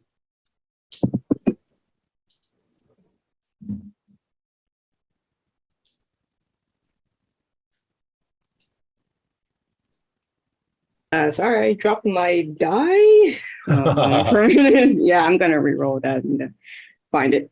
Or oh wait, I have extra dice in here. Just keep going. I need to find some extra dice in my bag. Okay, so as the book comes off the shelf, the rat comes with it. It's going to leap, and it's leaping straight at, we'll say, Kyle. All right, I'm going to, seeing the rat leaping at me, I'm going to try to swat it aside with my hand. Okay, so you're going to fight? I'm going to fight back, yes. Okay. With my atrociously low fighting skill. I failed my gym class roll. Okay, so the book flies past you and hits the ground. I got 92. Okay. He misses you anyway. Okay. It's like, But the way he's screeching and scratching and stuff like that, you guys also notice that his back feet are like little human feet as he's leaped through the air. And when he hits the ground, he sort of tumbles and rolls, but he's immediately turning and going towards the nearest person, who is Harry. So it's a rat bipedal at this point and just running next to the person, or? No, it's on all fours. Okay. I just run towards the door as it's trying to chase me. Okay. That's dodge then. Okay. As he's going. Fail. You pass? No fail. Okay. So the door is kind of blocking your way. You find that you're almost pushing the door closed as you're trying to get around it. The creature's going to leap up. It manages to get onto the back of your pants and start to climb up. He doesn't land a bite or anything though, because you've got clothes on. Harry screaming tries to like stop, drop, and roll with a rat on him, just rolling around on the ground. Okay. We'll call that a dodge again. Okay. Does anybody else want to do anything at this point? I'm going to go and try and kick the rat off without kicking you. Okay. You can roll for fighting.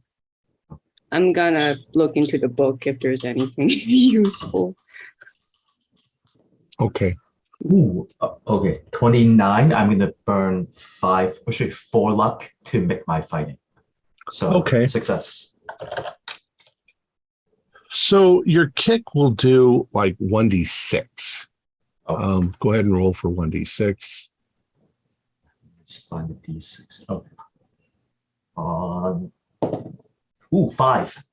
Okay. You hit it pretty hard. You kick it and it flies and hits Like the wall. Punts it. Yeah. Does anybody else want to do anything while it's vulnerable? Yeah, I want to. Do I have a jacket or something that I could like throw over it like a net and sort of keep it in there? I don't know. Did you wear a jacket? Yeah, because it's cold. It's Halloween in Montana. All right. Right? Yes, you can try that. We'll still call it fighting.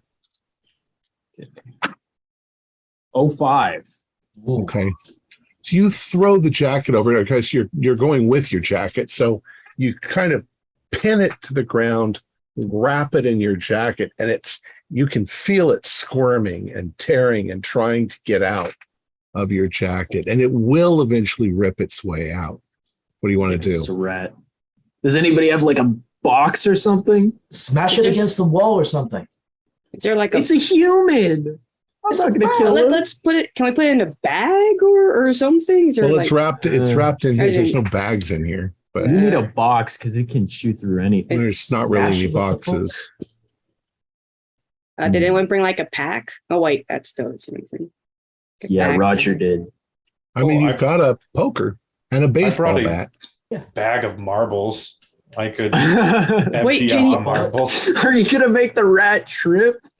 Calm it No, down. no. You can Just put it in the mash bag it. of marbles and I don't know if it could fit within the bag that holds the marbles. just take some of the mash it. marbles out. I think it'll be. Just able kill to. it. Just kill it. Take the poker. No, He's there's a human. I'm gonna take I'm not the gonna bat kill and- him. I'm Can gonna I- hold him. that's. Is there something in this book about this thing? And Well, yeah, it's too much excitement at the moment for you to look in the book, but I'm gonna take the bat and Jolene, let go of the rat. Okay, No, I'll let him do it if he wants to, but I'm not gonna do it. And I'm Can gonna you at least pin be- it down so it's easier for me to smash Can it? we try talking to it? I We already It did. ignored me. It won't.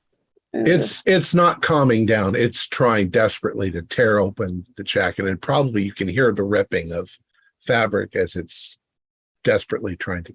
claw Yeah, its way out. I'll let Kyle kill it, but I'm just gonna be crying like, oh. Go ahead, Kyle. Can I say some sort of prayer or some? I got a Bible, Okay. Kyle. All right, Charlotte, granted last rights. And as I say that, I just start smashing. Yeah, I didn't Oh, just read through. Right. Okay, it puts up a fight for a couple of seconds, but eventually you've hit it a number of times where you're pretty sure it's just pulp, and You- it's you might need to get Julia to buy you a new coat, Jolene. yeah, the blood starts to ooze out of the Can we chuck it underneath that fireplace, Oh, burn it. or just leave out, not burning it, but yeah, Leave Jolene, it. your new What? jacket. Okay, who cares if they call us cowards? There's actual monsters in this house. Shouldn't we just try to escape?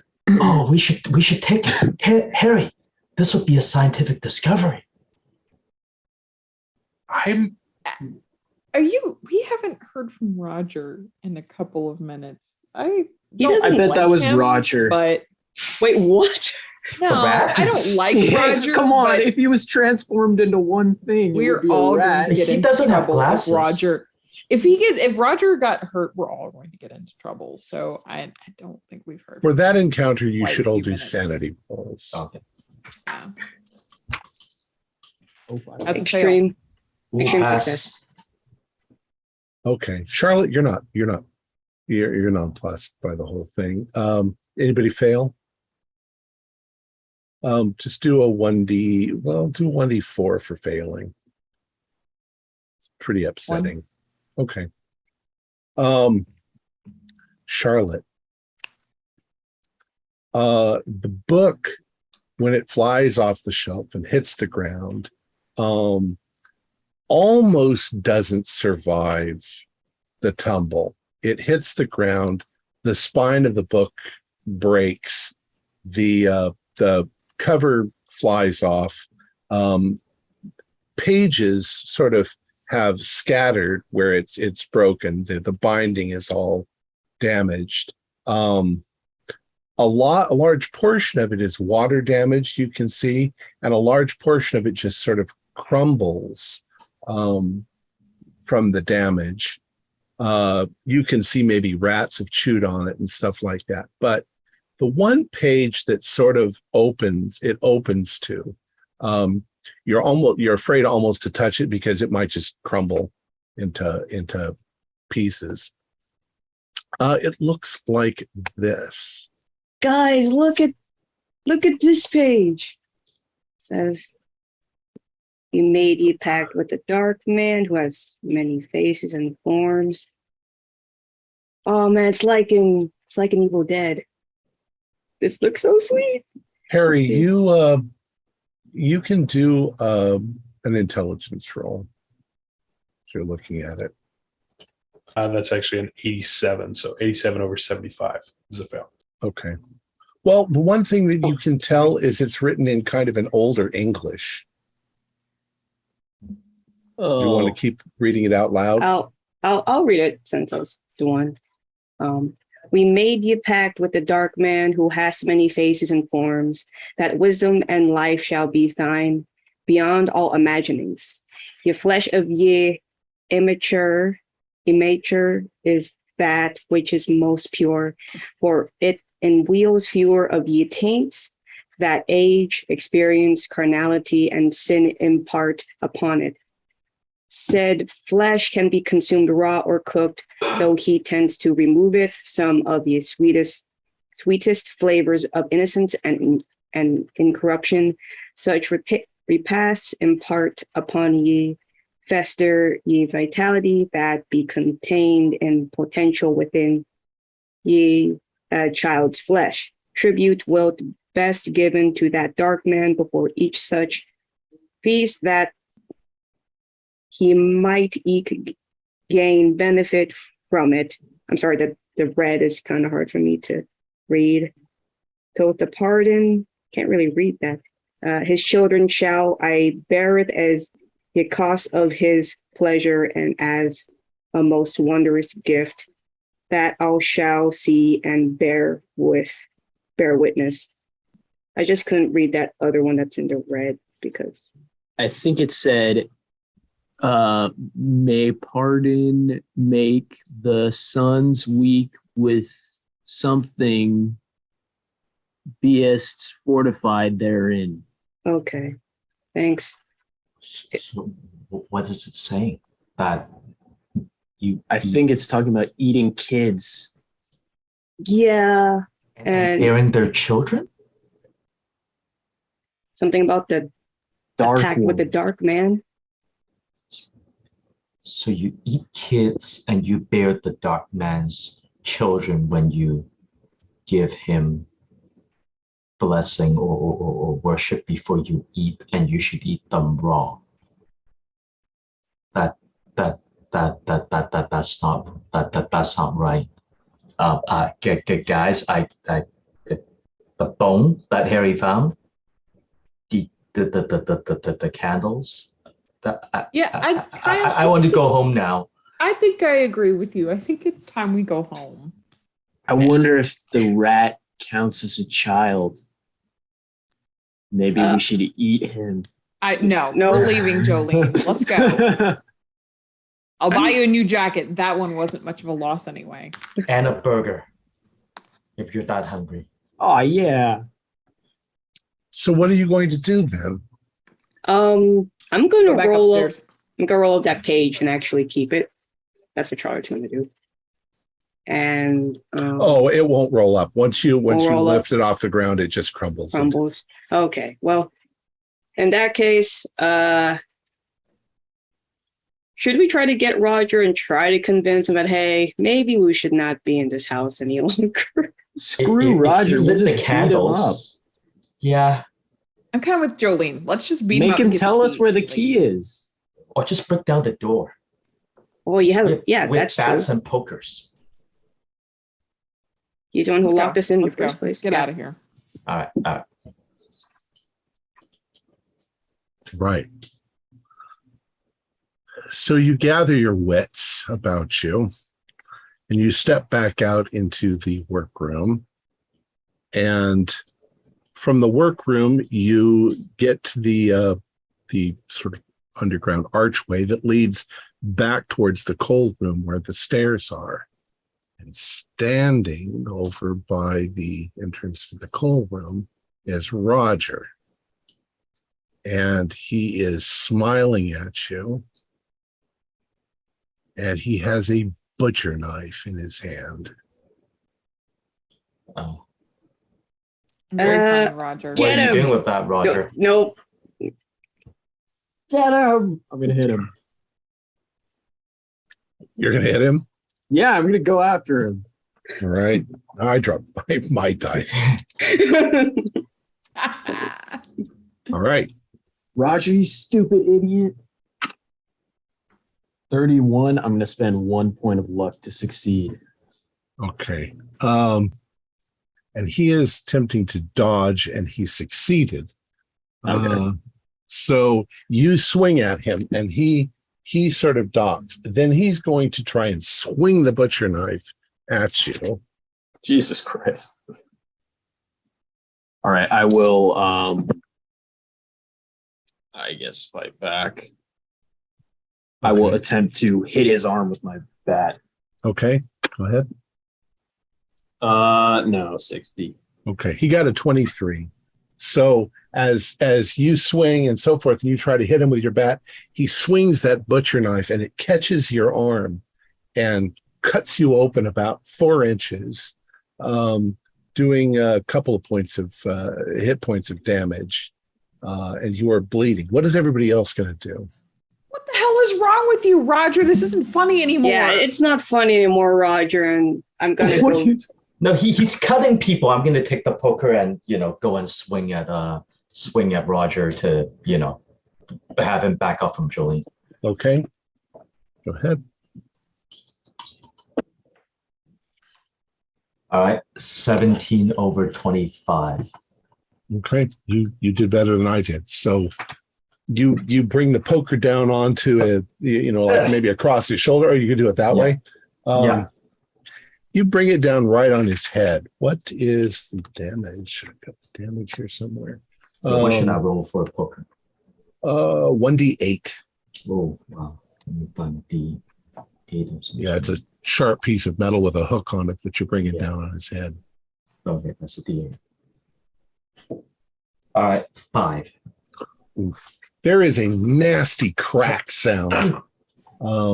Just as the thunder outside rings through the house, Roger falls to the ground with his, you've hit him hard. His hand is up like this. Yeah, and my hand's shaking after doing that. I'm sorry, He falls down, but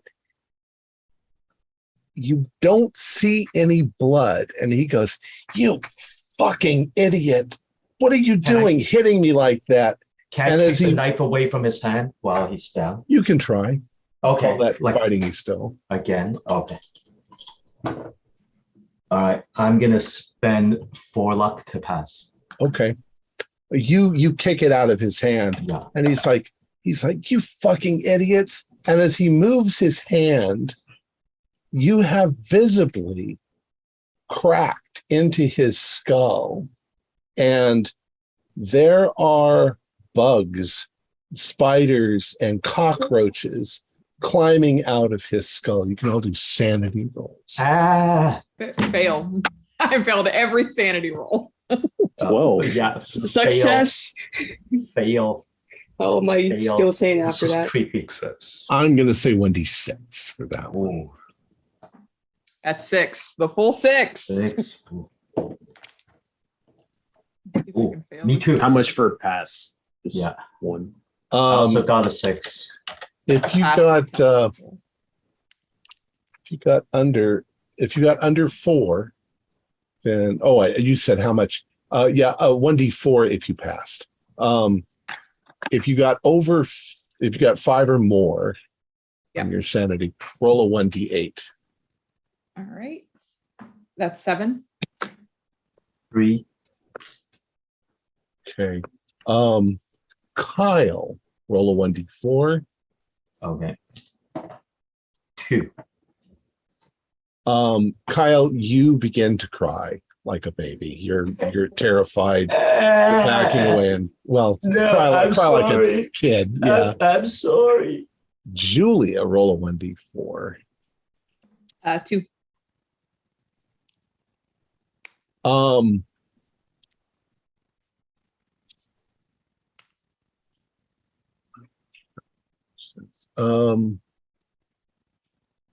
You begin to hallucinate.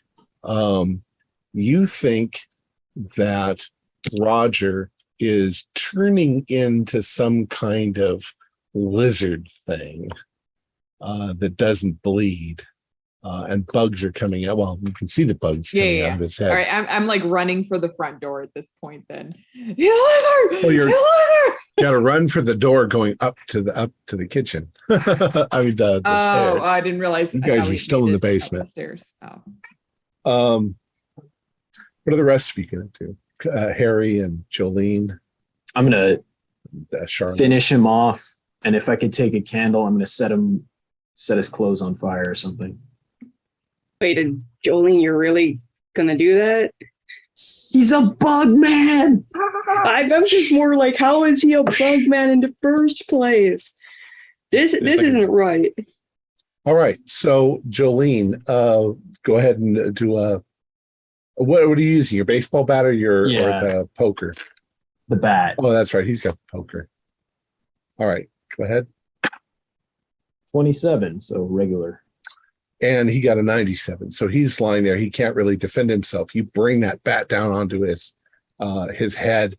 You crack him in the chest. You break his arm. Every time you hit him and he breaks open a little bit more, worms and bugs and tarantulas and stuff start pouring out of him. And he's like, you fucking girl, like this. And you smash him. He eventually doesn't really stop like somebody dying. He just becomes harder to understand as you've smashed his face in, and bugs are sort of flowing out, kind of like at the end of Nightmare on Nightmare Before Christmas, the bug thing.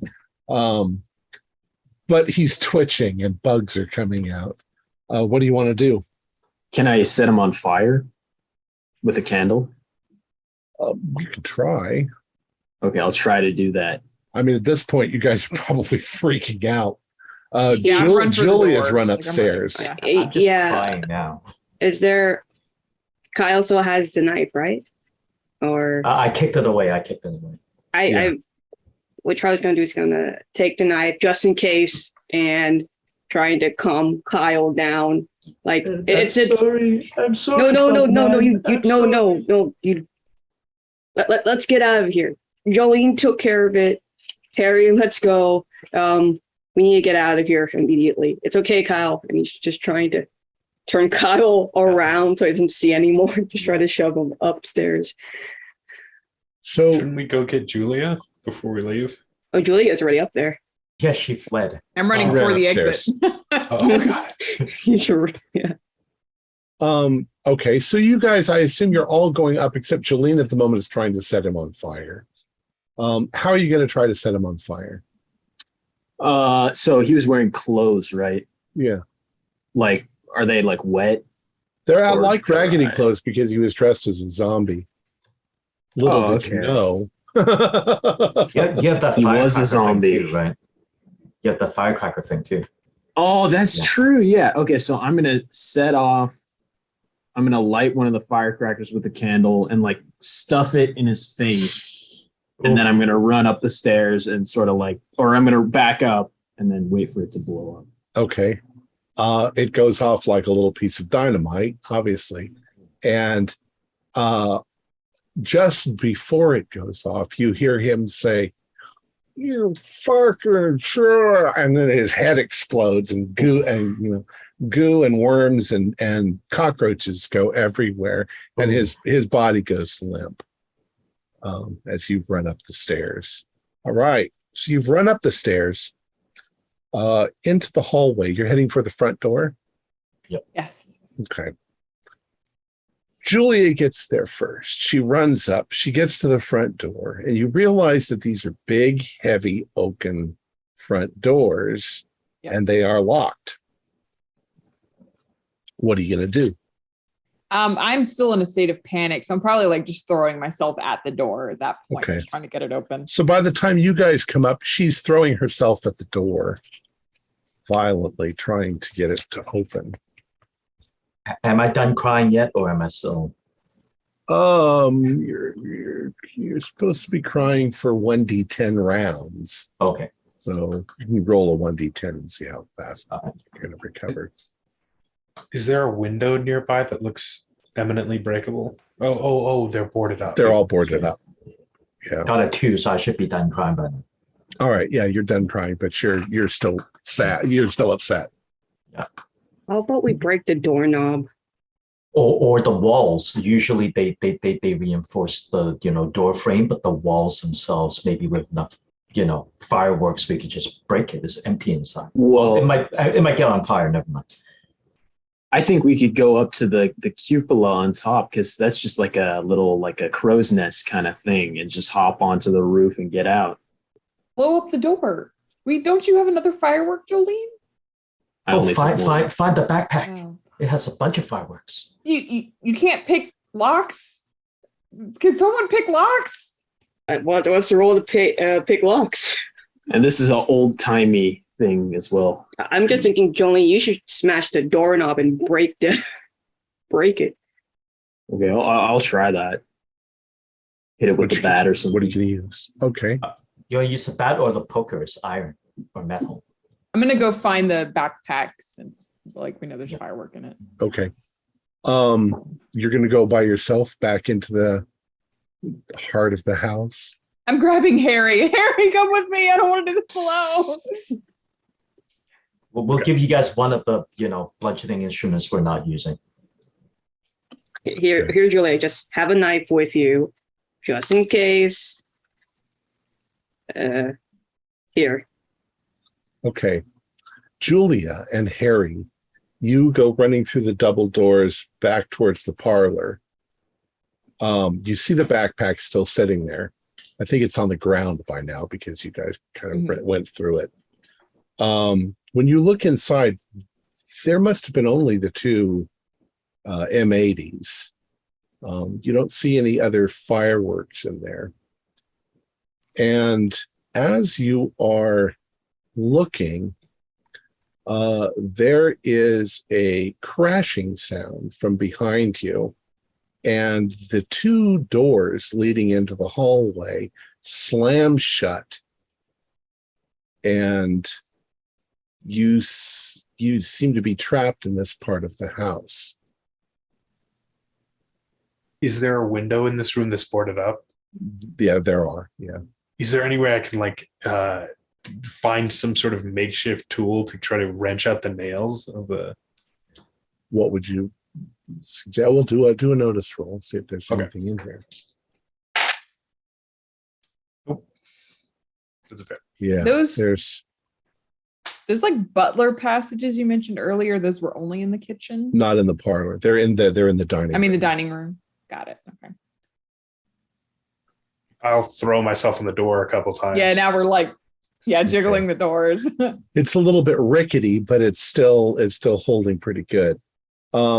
Meanwhile, the rest of you are now in that front parlor and or that front area, that entrance area, and the doors behind you that they went through slammed shut. So now you're kind of trapped in this entrance area where the doors are. What do you guys do? Oh, crap. There isn't one of those. Oh, go ahead. There isn't one of those. What are they called? The windows above the door? The transom? Transom, yeah. Sure, there's a transom, but it's boarded up. Oh, okay.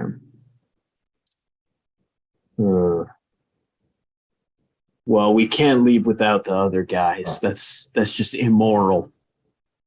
Yes, Yeah. Team Excelsior stands together.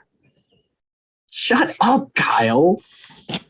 Hey, just let him have his moment. We're in a life and death situation. Yes, Kyle, Team Excelsior. Let's save him. Let's try to get out of here.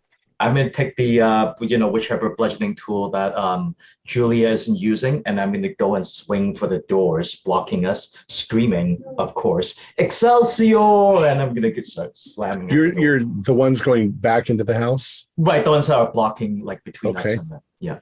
All right, go ahead and do a fighting roll. Or go ahead and do a strength roll. Can I help him? Yeah, you can both do It is a door, so yeah. Come on. I'm not so strong, but I'm gonna try. Ooh, 15 under 35. So I can make it is that hard? That's hard already, yeah. All right. You hit them, but it almost seems to you like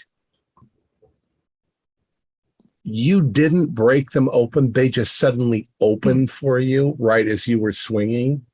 So you kind of, the momentum kind of carries you through them and inside. How about Charlotte and Jolene?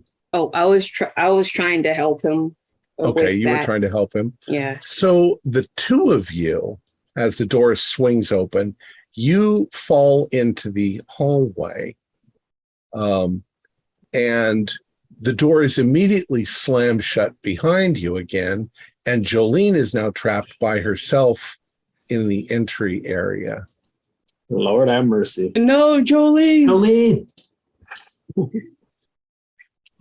This is when Charlotte takes out her Bible and starts reading from it to see if it makes any does anything based on spooky stuff that she indulged And in. I'll help her find like the right, I guess, passages. Yeah.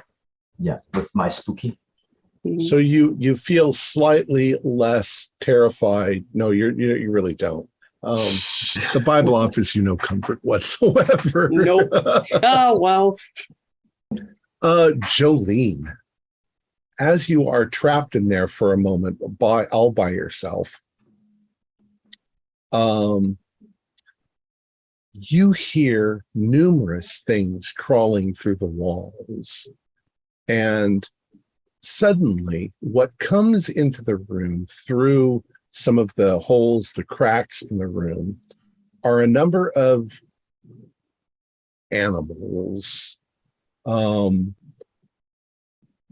swear a couple of them are kind of like that rat thing, except that they're a little bit bigger, and they're not very uniform. They're deformed. They're strange looking. They're twisted. Part of them doesn't have fur, and they seem to be actually in some sort of physical pain as they move, but they're heading towards you. The other thing that comes into the room up near the ceiling where there's a hole in the wall is what looks like a giant spider, like 2 feet across. Only as it comes in, you can see that it has a human face. Do a sanity roll. No, fail. 89. All right. Do a 1d8. Okay. Wait, which one's the D8? Oh yeah, this one. The one that has 8 sides. 5 out of 8, of course. Oh, okay. Do another 1d8 then. That is 1, 0, 8. A 1? That'll be 8. 1. No, it's an 8. Yeah. Sorry. Okay. It's okay. It's the one with the star on it. What happens to you is these things begin aggressively moving in your direction, and you back up. You begin having trouble breathing, and you can feel your heart thumping in your chest, and everything sort of becomes, light in your head, and you see the sort of black moving in like this as your consciousness fades, and you screech as you fall and faint on the floor. What do the rest of you do? You don't know that. Right. You might hear her scream and Yeah. something thump on the ground, but you guys have your own problems at the moment. Jolene, you were. Oh my God. Maybe with the strength of 4 of us, we can get into the room she was in. Right. So like whack at the door again, do whatever the Yeah. Okay. This time it seems to be resisting you. You can all do notice rolls as well. That's a success. It's a hard success. Ooh, fail. Only got a regular. Well, you guys are busy trying to get back through those doors again. Julia, you notice suddenly that in the parlor, a large amount of soot and ashes start falling inside the chimney as if something's coming down the chimney flue. Guys, look. So Bash close the does. flute. Close the flute. Oh yeah. Let's close it. You guys are all by the door. She's near the door. The fireplace is across Right. the room in the parlor. Julia, what you see drop into the room from the flue, it's a very bizarre thing. It's kind of like a raccoon, but it's mostly hairless. There's definitely a kind of a human cast to the way its face looks, but it's about, 1.5 feet, maybe 2 foot. It's fat and it's ugly and it has claws, and it starts screeching and heading towards you. You can do sanity roll. Yeah. That's a pass. Oh my gosh. Ooh, That's fine. fail again. Okay. I passed. How much do I lose? If you pass, just take 2. If you fail, take 1d4. I'm about at 1/5 loss. Okay. Just means that you're going to need some psychological help if you ever get out of here. Yeah, big if. What the thing still is an animal, and you've already killed one animal, and you've maybe killed Roger. And you've got weapons. So what do you want to do? I don't have go any swinging. weapons. So. I handed you the Oh, knife. I have a knife. I do. Yeah. I did have a knife. You're right. I I'm gonna go find for it, yeah. improvised weapon. If there's a nearest object that Charlotte can use. So All right. take it. Yeah. And there's always furniture that can be smashed and Mhm. broken. And Oh, is there a You know, chair it- leg I can use? yeah, I mean, you can smash a chair and use the leg as a club Charlotte will do that. or a spear. I mean, you can, they don't usually break flat. They break pointy. All right. So you guys are going to fight. Go ahead. I failed my fighting roll. Gonna spend another 3 luck and make it a normal success. I fumbled. Okay. Succeeded on fighting regular. Okay. So, part of you managed to be coordinated, part of you didn't. The creature is malformed, so it's not really tactical. Both Kyle and Harry land blows on it. What do you, let's see, 1d8 for the bat. And what did you use, Harry? Just your foot, or?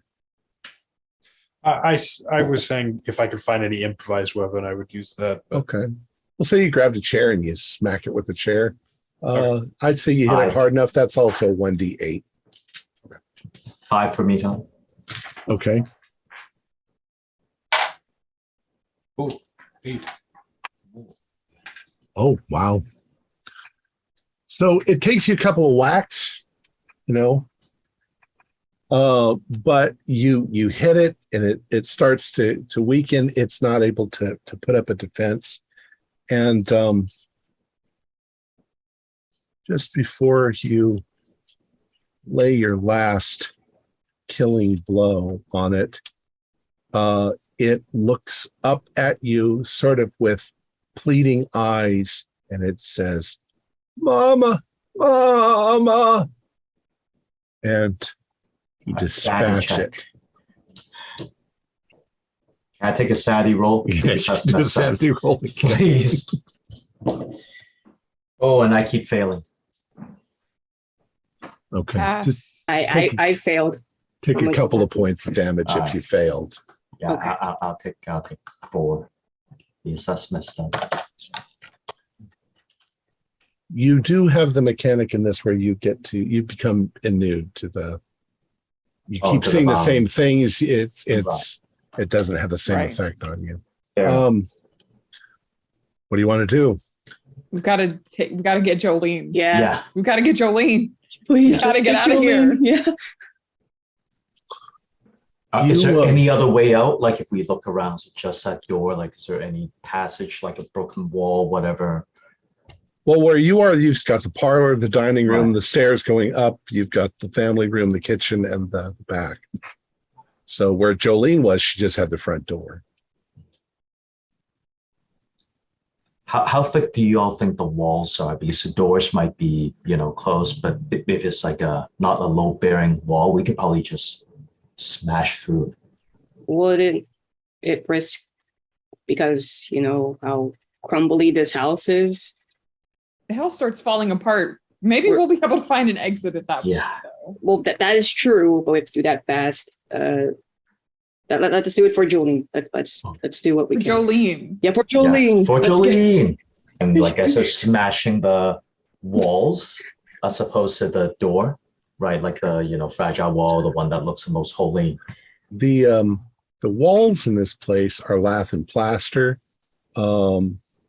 They're pretty tough, and any of the walls on the outside have brick inside them. Oh wow. Okay, that's probably not the best idea. Is there? Should we go up and see if there's another way through? Well, yeah, like or- the dining room, the ceiling. We were able to break through the ceiling. Oh yeah, we The have a dining hole there. room. Remember, as far as you know, Jolene's just in the room next to you, and she's fallen down. She's not making any noise. Yeah, but the doors aren't open.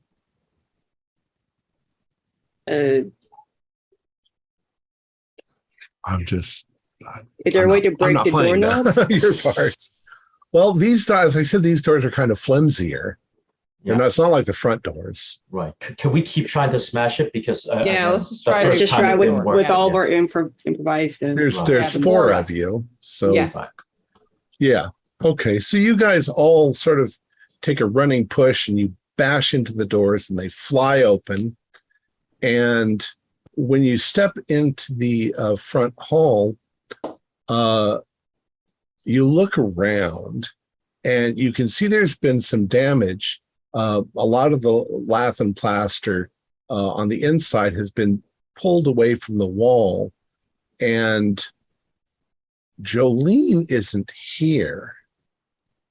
There is a large, sizable hole in part of the wall over towards the dining room side, and plenty large enough for her to have climbed through or have been pulled through.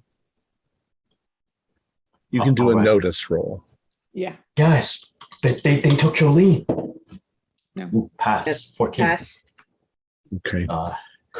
You notice- Yeah. What you notice is that something must have dragged her on the ground, because there are a few places where her clothing snagged and tore, where the hole is.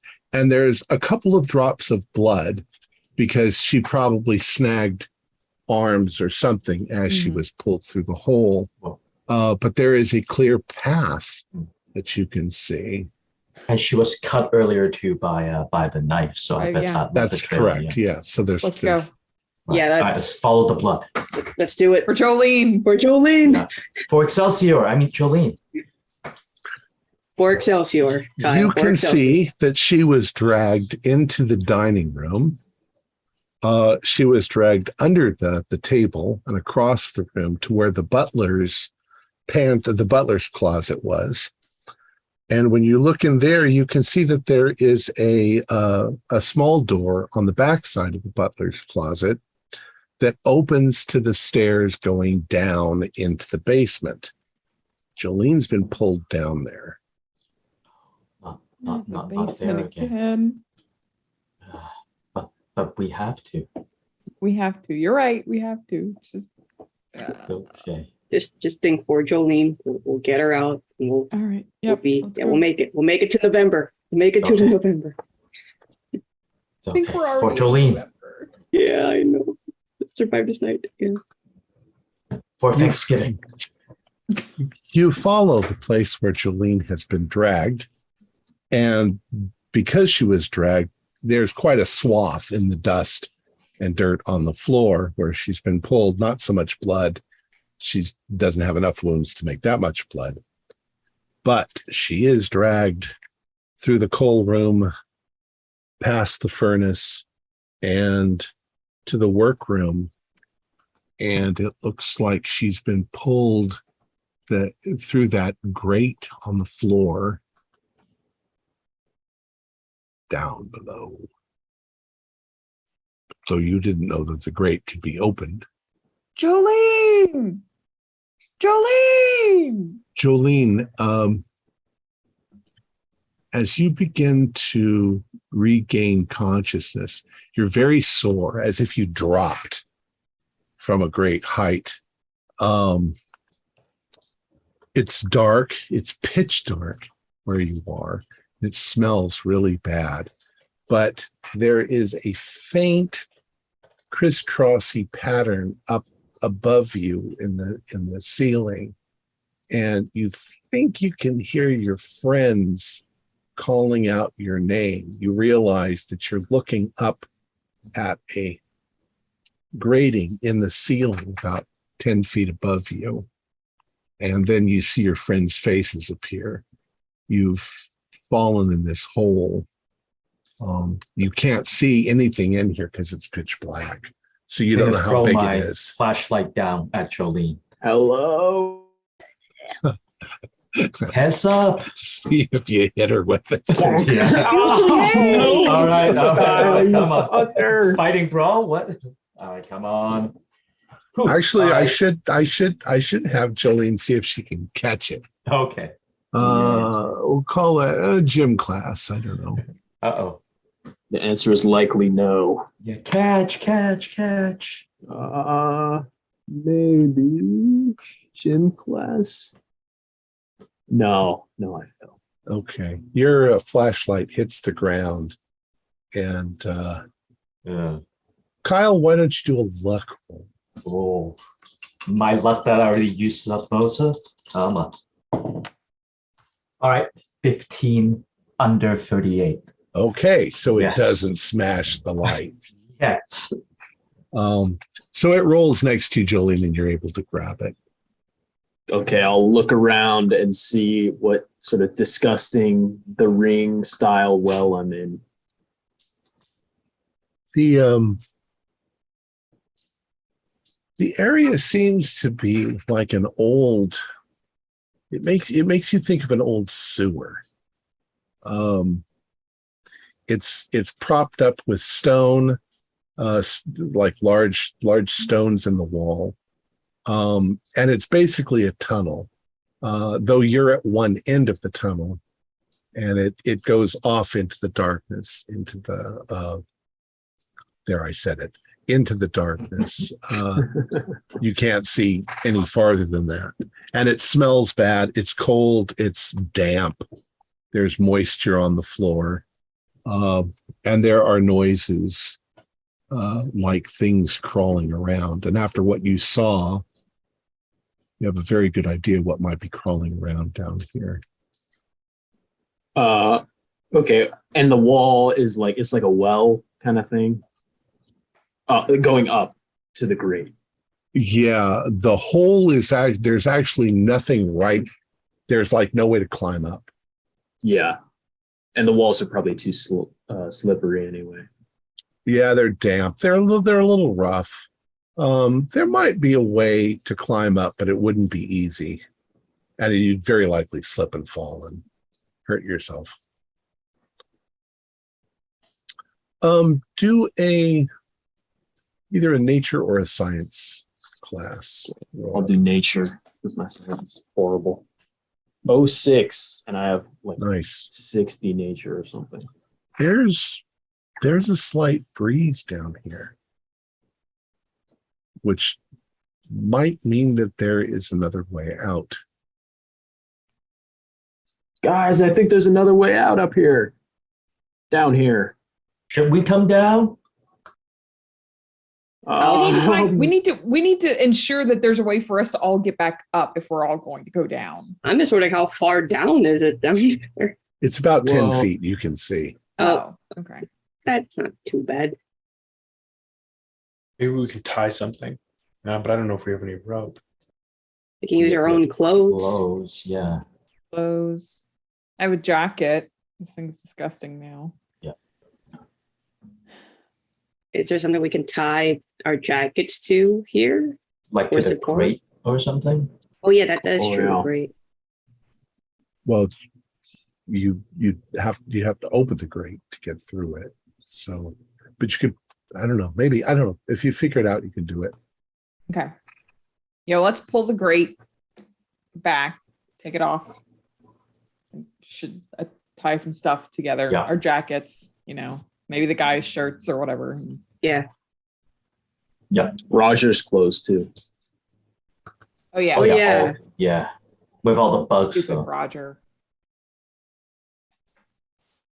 No, I don't want to touch Oh. it. I'm just curious, was it Roger the entire time or he was Oh, like that that time?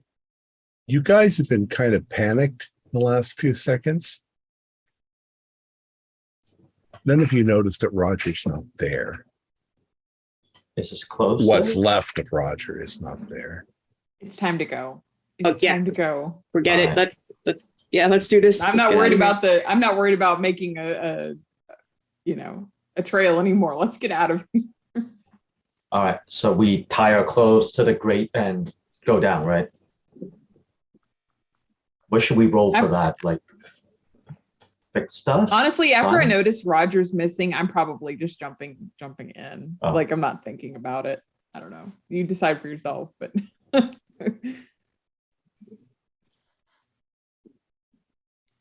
Okay. So you're all going down. Yes. All right. So you've all managed to climb down. You figure actually if you needed to, one of you could boost somebody up. They could grab a hold of the edge, pull themselves up, and then probably manage to pull you guys up one by one. If you need, well, once you need to.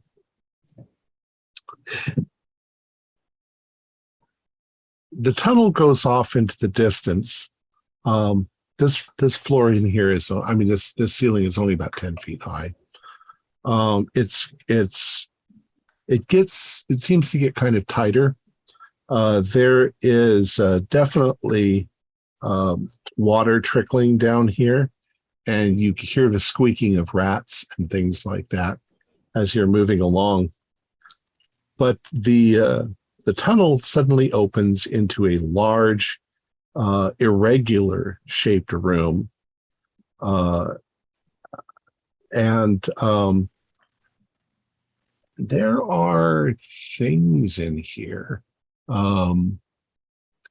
You think there are more of those raccoon, spider things in here, but you don't.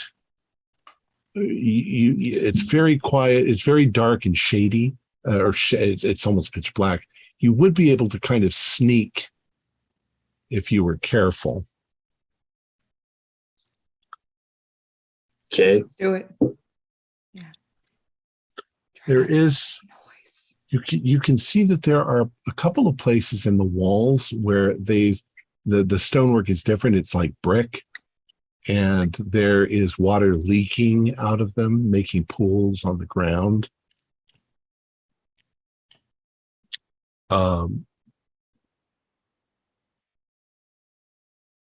The room is large, and over towards one side, you see what look like bookcases.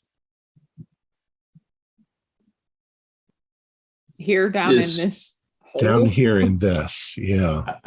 I'm gonna walk up to it and see if, I'm gonna do the same.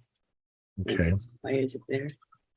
Well, you're not really going to be hiding from anything if you walk right out and look at the bookcase. Oh, But, that's true. you can work your way. You can kind of work your way around to it. Charlotte, do Yeah. a spooky.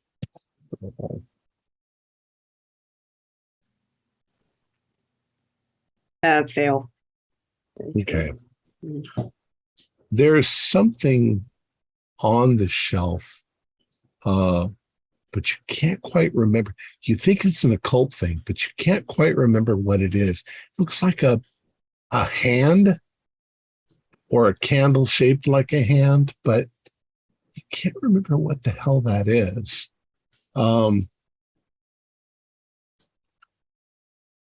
The books are mostly rotting, but there is an alcove next to it.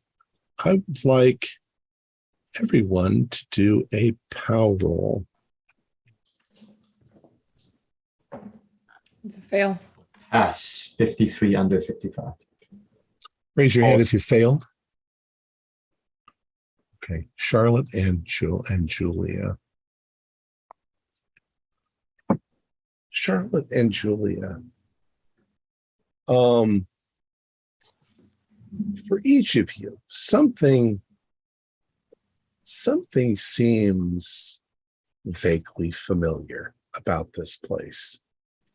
Like you've seen it before or you've been here before, but it doesn't make any sense. Something familiar, and you're looking and you're not really frightened anymore because something here seems so familiar. And as you're looking in towards this alcove,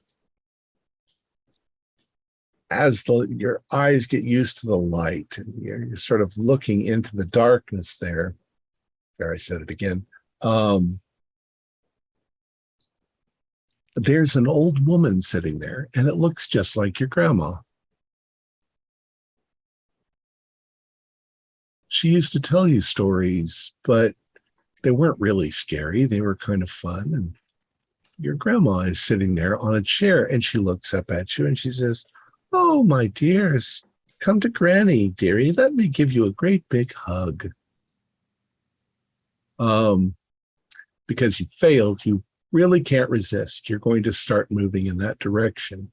Those of you who passed, as your eyes get used to the light and you're looking into that alcove, there is a woman sitting on a kind of makeshift throne of rock and stone, only she is bloated like a corpse.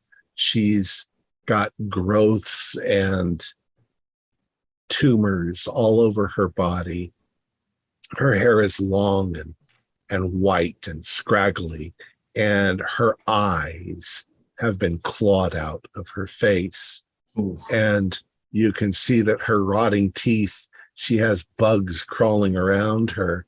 And as she sort of raises up and starts moving out of the alcove, you can see that all around her, she's got these deformed creatures of various kinds. And she looks at you and she says,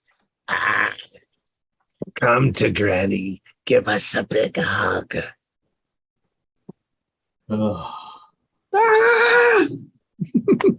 Yeah, you three can do sanity rolls and or. Are we immune to those yet? Well, not this thing. All right, fail again. Okay, you can do a 1d10 Ooh, sanity loss if you fail. That's good. Aha, 2. Wow. I got 3. 5. Harry, do a 1d8. 2. 2. You are fucking getting out of here. You are fleeing in panic, and you aren't stopping until you are out. Unfortunately, there's not really any way for you to get out going that direction, but you don't care. You are blindly running into the darkness. So Granny's coming out, and she's moving at you with these eyes that have been torn out, and you can see that her mouth is salivating as she's moving forward. Julia and Charlotte, you are walking towards her. Oh, it's Grandma. Can we stop them? Like we see them moving. All right. Yeah. I'm gonna grab whoever's closest and go, whoa, what are you doing? I'll get Julia because I need her lunch money. Okay. Right. I'll grab Charlotte to keep her in front of me just in case. Yeah. Well, Charlotte and Julia, you want to go see Grandma. What are you going to do? It's Grandma. What are you doing? Isn't your grandma dead, My Charlotte? grandmother. Yeah, look at she might have cookies or something. She's dead. Spacker. What? My grandmother's not yourself. dead, Kyle. My grandma's not dead either. I don't know you guys that well, so I don't know. Kyle, like Jolene, and Harry, you have to restrain the two of them. Right. They want to go to Grandma. You know how kids can fight. Off me! Right. Get off me! I'm gonna use my spooky stuff to go and say, Charlotte, it's a trap. You know, it's not there. It's a monster, and try to like tap into her spooky side. Okay. So how would Well, we do why that? don't you try fighting her, because you're having to fight Okay, fair enough. in order to keep Do it. them. I failed 13. my fighting. Yeah, I fail my fighting. I failed my fighting too. I Okay. passed.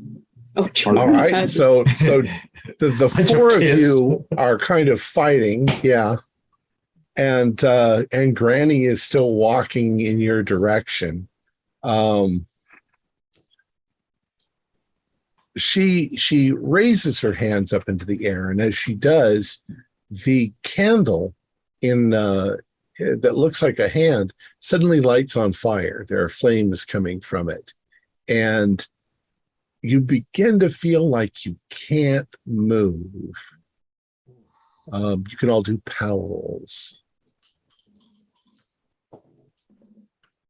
That's a success, a hard success. 11. Past success, 47 with 75. Yeah.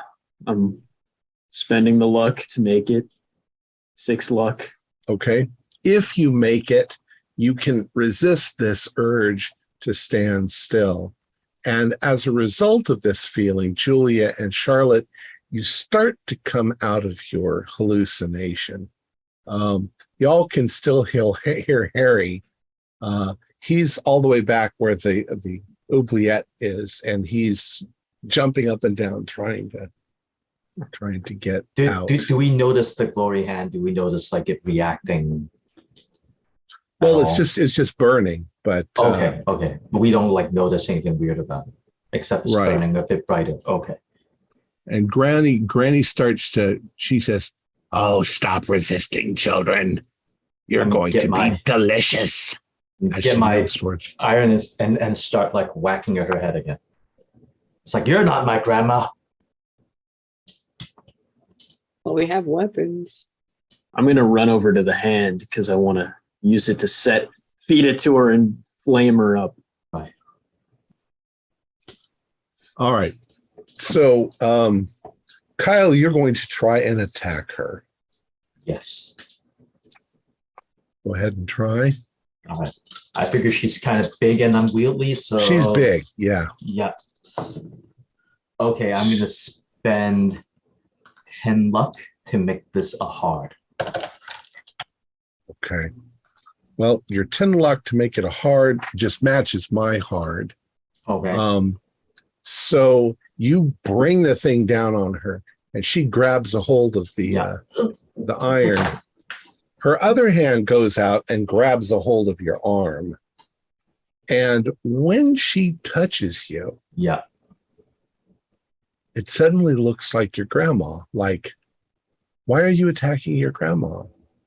And she like starts pulling you towards her, and she's like, Kyle, I'm just here to help you. The others, you see her grab a hold of Kyle, and her jaw starts to unhinge and open like she's going to eat him. I love you, Granny. Jolene, what are you going to do? You said you did something. Oh, you're on mute. I was going to go over to the hand to try to pick it up. Okay. You run over to the hand and pick it up. Do you blow out the candles, or do you? I'm going to try to go over to the grandma and either feed her the hand if her mouth is open, or like set her on fire with it or throw it at her or something. Okay. So you grab the hand. It's very light, but as you feel it, you realize it is a human hand. It's not a candle at all. Gross. Why don't you do what do we have? Constitution roll. See if you freak out and throw it. Ugh.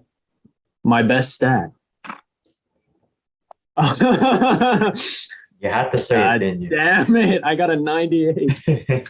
Yeah, you touch it and you freak out and drop it. But when you drop I had to say it. when you drop it, the candles go out.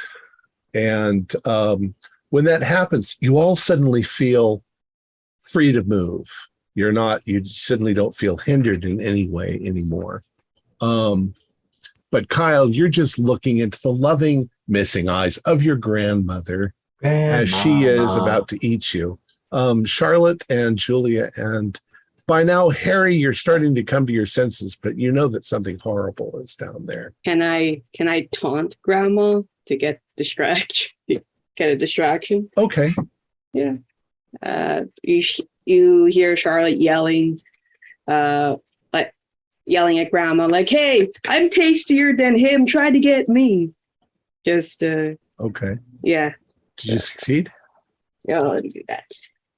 Where's that? Taunt. Yeah, I succeed. 59 Okay. out of 60. You say that just as she's opening up her mouth, and she suddenly turns her head and looks at you. When she does, Kyle, you're suddenly released from her spell, although she still has a hold of your arm. You still have a hold of your rod too. So I'm she's gonna now turned her head yeah. sideways and she's looking at Charlotte. I'll get to you later, my dear. I'm gonna take the iron and stab it right into her left eye socket. Okay. Yeah. All right. I'm not taking any chances. I rolled a 20 under 25, and I am going to blow 15 luck to make that an extreme. Okay. In this case, we will call that because you're kind of stabbing her with it, right? Right, like an impaling attack or something. Spear up here. I'll say it's a 1d8 because you're going to jam it right in there. Right. Down to 13 luck. All right, 7. All right. So you jam that in her eye socket. And move it around. She lets you go. She screams and sort of backs away from you. Foul children, I'm going to eat your souls, she says. It's time to go. It's time to go. Yeah, let's just try to climb out. No, Okay. kill it. How can we kill it? She starts muttering something in a language you don't understand as she's trying to pull this thing out of her face. When she does that, these creatures start flowing into the room from various other places, from puddles and cracks and things. It's obviously some of them are part frog and part, they're all part something and part something else and part human maybe. And they're all screaming, "Mama, mama, mama," as they're rushing forward. Stab it. I have the knife. I'm going to stab her. I'm going to try to stab her. I have a improvised chair leg. Okay, so you guys are all going to try to stab her. Oh, yes. Yes. As you move forward to stab her, out of the shadows comes something gray and hairy. It is a large gray cat, and it is going to immediately attack Julia. It's going to leap up onto you and just start, it's screaming and it's hissing, and it's going to try to claw you the way cats do and bite you. Okay. I guess, yeah, I'll fight back. Yeah. If I can get it. Okay. I will spin the luck. Okay. Yeah, it grabs a hold of you and it's attached itself to you, but you're fighting it off. Yeah. The other things are coming for the rest of you. What are you guys going to do as Grandma tries to pull away and get away from you? Presumably I'm back or near it. Yeah. So I will is there like nothing that is on the ground that seems like throwable, like a rock or something? Do a luck roll.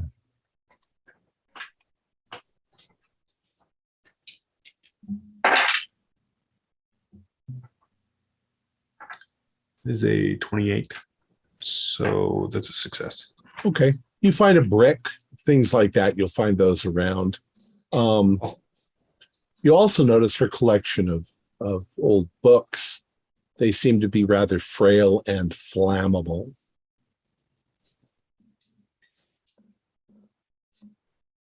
I probably lost my candle a long time ago. Yeah. Dropped it when you ran. So I guess I will just. But you got a brick. I will throw the brick at her. Okay. Oh, go ahead. That seems bad. Oh wait, what am I rolling? Oh, fighting. I'll spend 20 luck. Okay. I got a 000. So Okay. you chuck that brick, and it hits her square between the missing eyes. Yeah. And she stumbles over her own creations backwards onto the ground, screaming and falling backwards. And as she sort of hits the ground, you can feel the whole building around you sort of vibrate and shake as she's down on the ground. The little creatures are going, "Oh, mama, mama, mama," like this, and they're trying to get to you. What are you guys gonna do? She is vulnerable on the ground. Grove Street Boy. Yeah, Let's going just in, beat going it. in with the knife. I'm gonna jump on the poker if I can and just like rip it. Hit Melee her with with the the chair leg. Okay. I am going to say all you have to do is pass it. She can't block. She got a 000. And then roll your damage. Man, I still failed that. Oh, So I don't have enough luck to make it. I'm spending the 9 points, and I now have 11 luck. Oh, gee. Wait, let me see. Okay, now let me find the D8. And Julia, you're strangling that fucking cat. Yeah. The cat and I are locked in battle. It's probably Yeah, really no. doing some damage to you with its. I only got Oh, yeah. 3 damage. 1 damage. And Kyle, anything? No, I missed. Okay. I'm spending the luck and really down. How much damage would that be for me? Like which die? What do you have? I just have like improvised chair leg, like broke off. Oh, we'll call that a spear anyway. 1d8. Okay. Come on.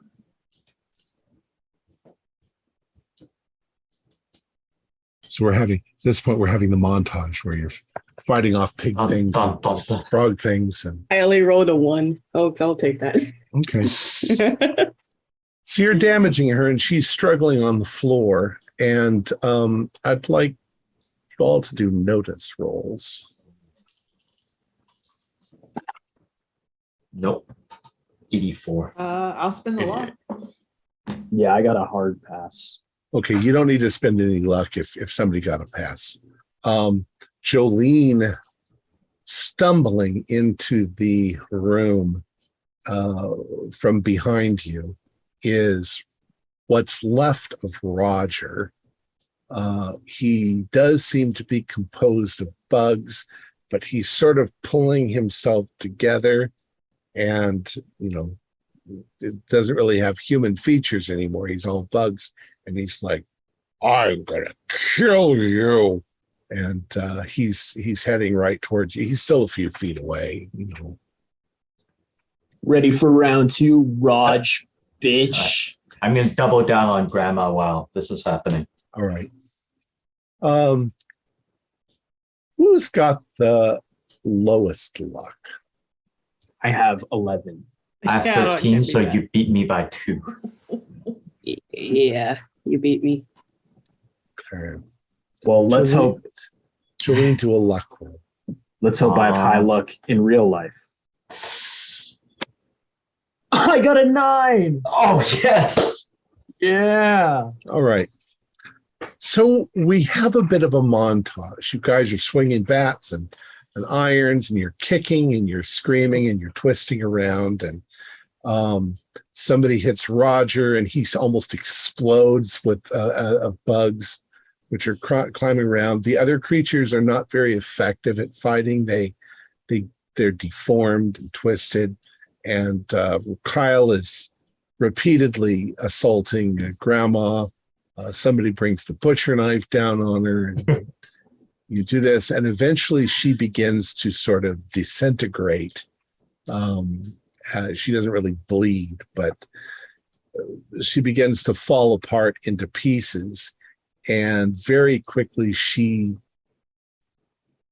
deliquesces. Her flesh turns to goo, and her bones begin to crumble. And as this is happening, some of her things, her offspring, are also beginning to sort of fall apart, but you're not quite sure because some of them rush off into the darkness, maybe to die there, and maybe to continue. But after a very short period of time, Roger's fallen apart, and you guys are all alone in the dark, and the thing is dead. You hope. Let's get out of here Is there right now. Yeah. So Is there Kyle's any- covered in blood and just saying they keep smashing at that Kyle, pulp again. Kyle, and dead. again. it's over. It's dead. It's done. No, no, No, no. we try to pull Kyle. Grandma, grandma, grandma, grandma, grandma. Kyle, it's okay. All right. So, with a great deal of effort, and maybe using some of the rotting furniture that's down here, the bookcase and so forth, you can manage to climb back out the hole. Now you find that there's no resistance. When you try to break down a door or something like that, it breaks down pretty easy, except that front door.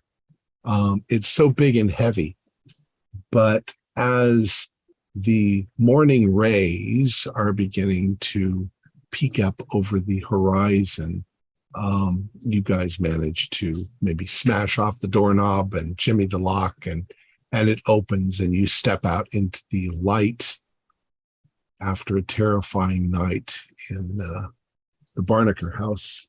And that is the end of our story, unless, of course, you want to talk about the psychological damage that's been done to you. I don't think Kyle is ever going to be able to look at his grandmother again. Yeah. Not being moved through Kyle violence. killing his real grandmother. Oh During no. bout of psychosis. I lost 19 sanity points. Okay. I'd say you guys did pretty well, and you all survived. What's the story? The story.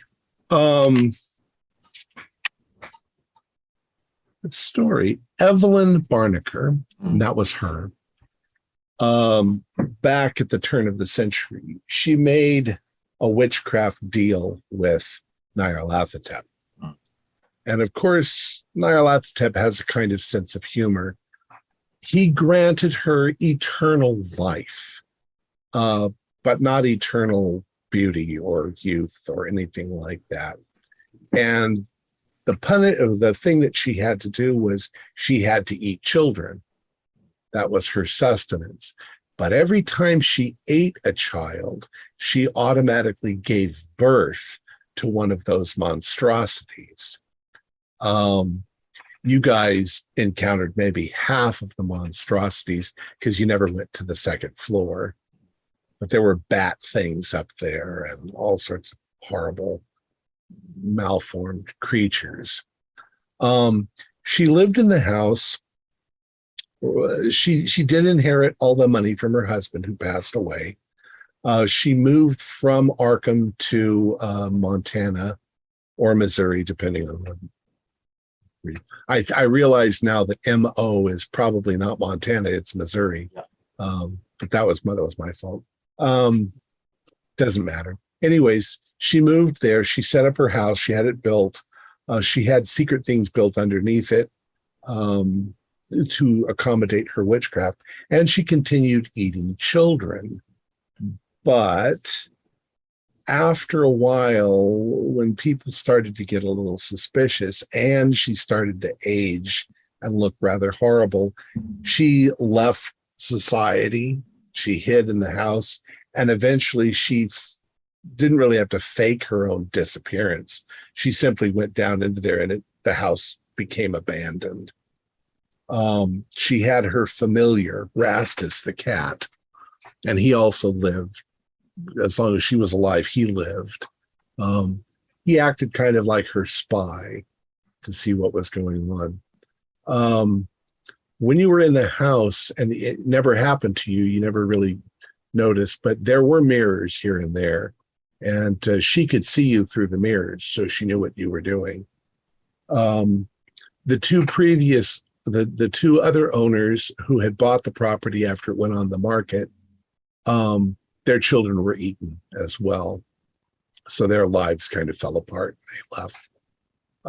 Anyways, people have been going missing in town for a long time, and it's always because of her. So she's been eating and producing more and more of these things. And what happened to Roger?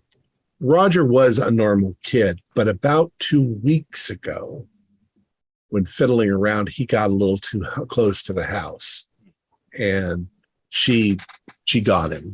But she decided that she was tired of waiting for the odd child. So what she did is she created something that could coax other children into the house, which is what her plan was, and that's why you got tricked into here. One way to end the story, if you all get killed, is that Roger gets another group of kids, and dares them to come into the house. Anyways, he managed to get rid of Roger, and no, that's about it. You got down there and you got her. Suitably creepy. I like it. Yeah, that was awesome. Was there another escape in the basement? Not really, but I had to manipulate a few things to get you to not go or go where I wanted you to go. I really did. We finished at 3 hours and 20 minutes. If you'd have gone upstairs, there were a whole bunch of things up there for you to find and see. And you just didn't do that. So I was like going, you're going to go to the basement? Brave kids. Right. Usually nobody goes into the basement until somebody gets pulled down there by Roger. Right, and you have to go looking for that person. In this case, it was Jolene, but that happened really late. You'd already been down there. So, was there a escape, on the second floor or the cupola, like, we were saying where, we could have just broken through a window or something and gotten out that way? Still, everything is boarded up. So, yes. If you had not gone directly into the house and you'd searched through the yard, you would have found a couple of interesting things. One is there are no baseballs, frisbees, or balls in the yard. Where did they go? There is a mucky old pond that you'd find, but in the tool shed, you would have found a number of possible things: a hammer, garden shears, things that you could have used as weapons, screwdriver, things like that. In which case, you could have pried windows open and so forth. The idea was to keep you here because Roger would make your life a living hell if you got away. And by the time things got really bad, you were kind of stuck. Also, once she lit the hand of glory, which is what it was, you wouldn't have been able to get out of the house anyway. She could have used it to seal the house, in which case, if you'd have broken open the front door, you would have found a brick wall, which would have been kind of terrifying. You'd have broken open a window, it would have been a brick wall. You would have been trapped inside. Anyway, Our players included Chase Capner, Bill Chung, Nell Hippel, Holly Buto, and Max Meltzer, with yours truly as the keeper of the secrets. We have a Discord server where you can chat with other members. You can set up private games. You can learn the finer arts of gameplay and game mastering. We provide audio-only versions of our shows free for you to download from Podbean or iTunes.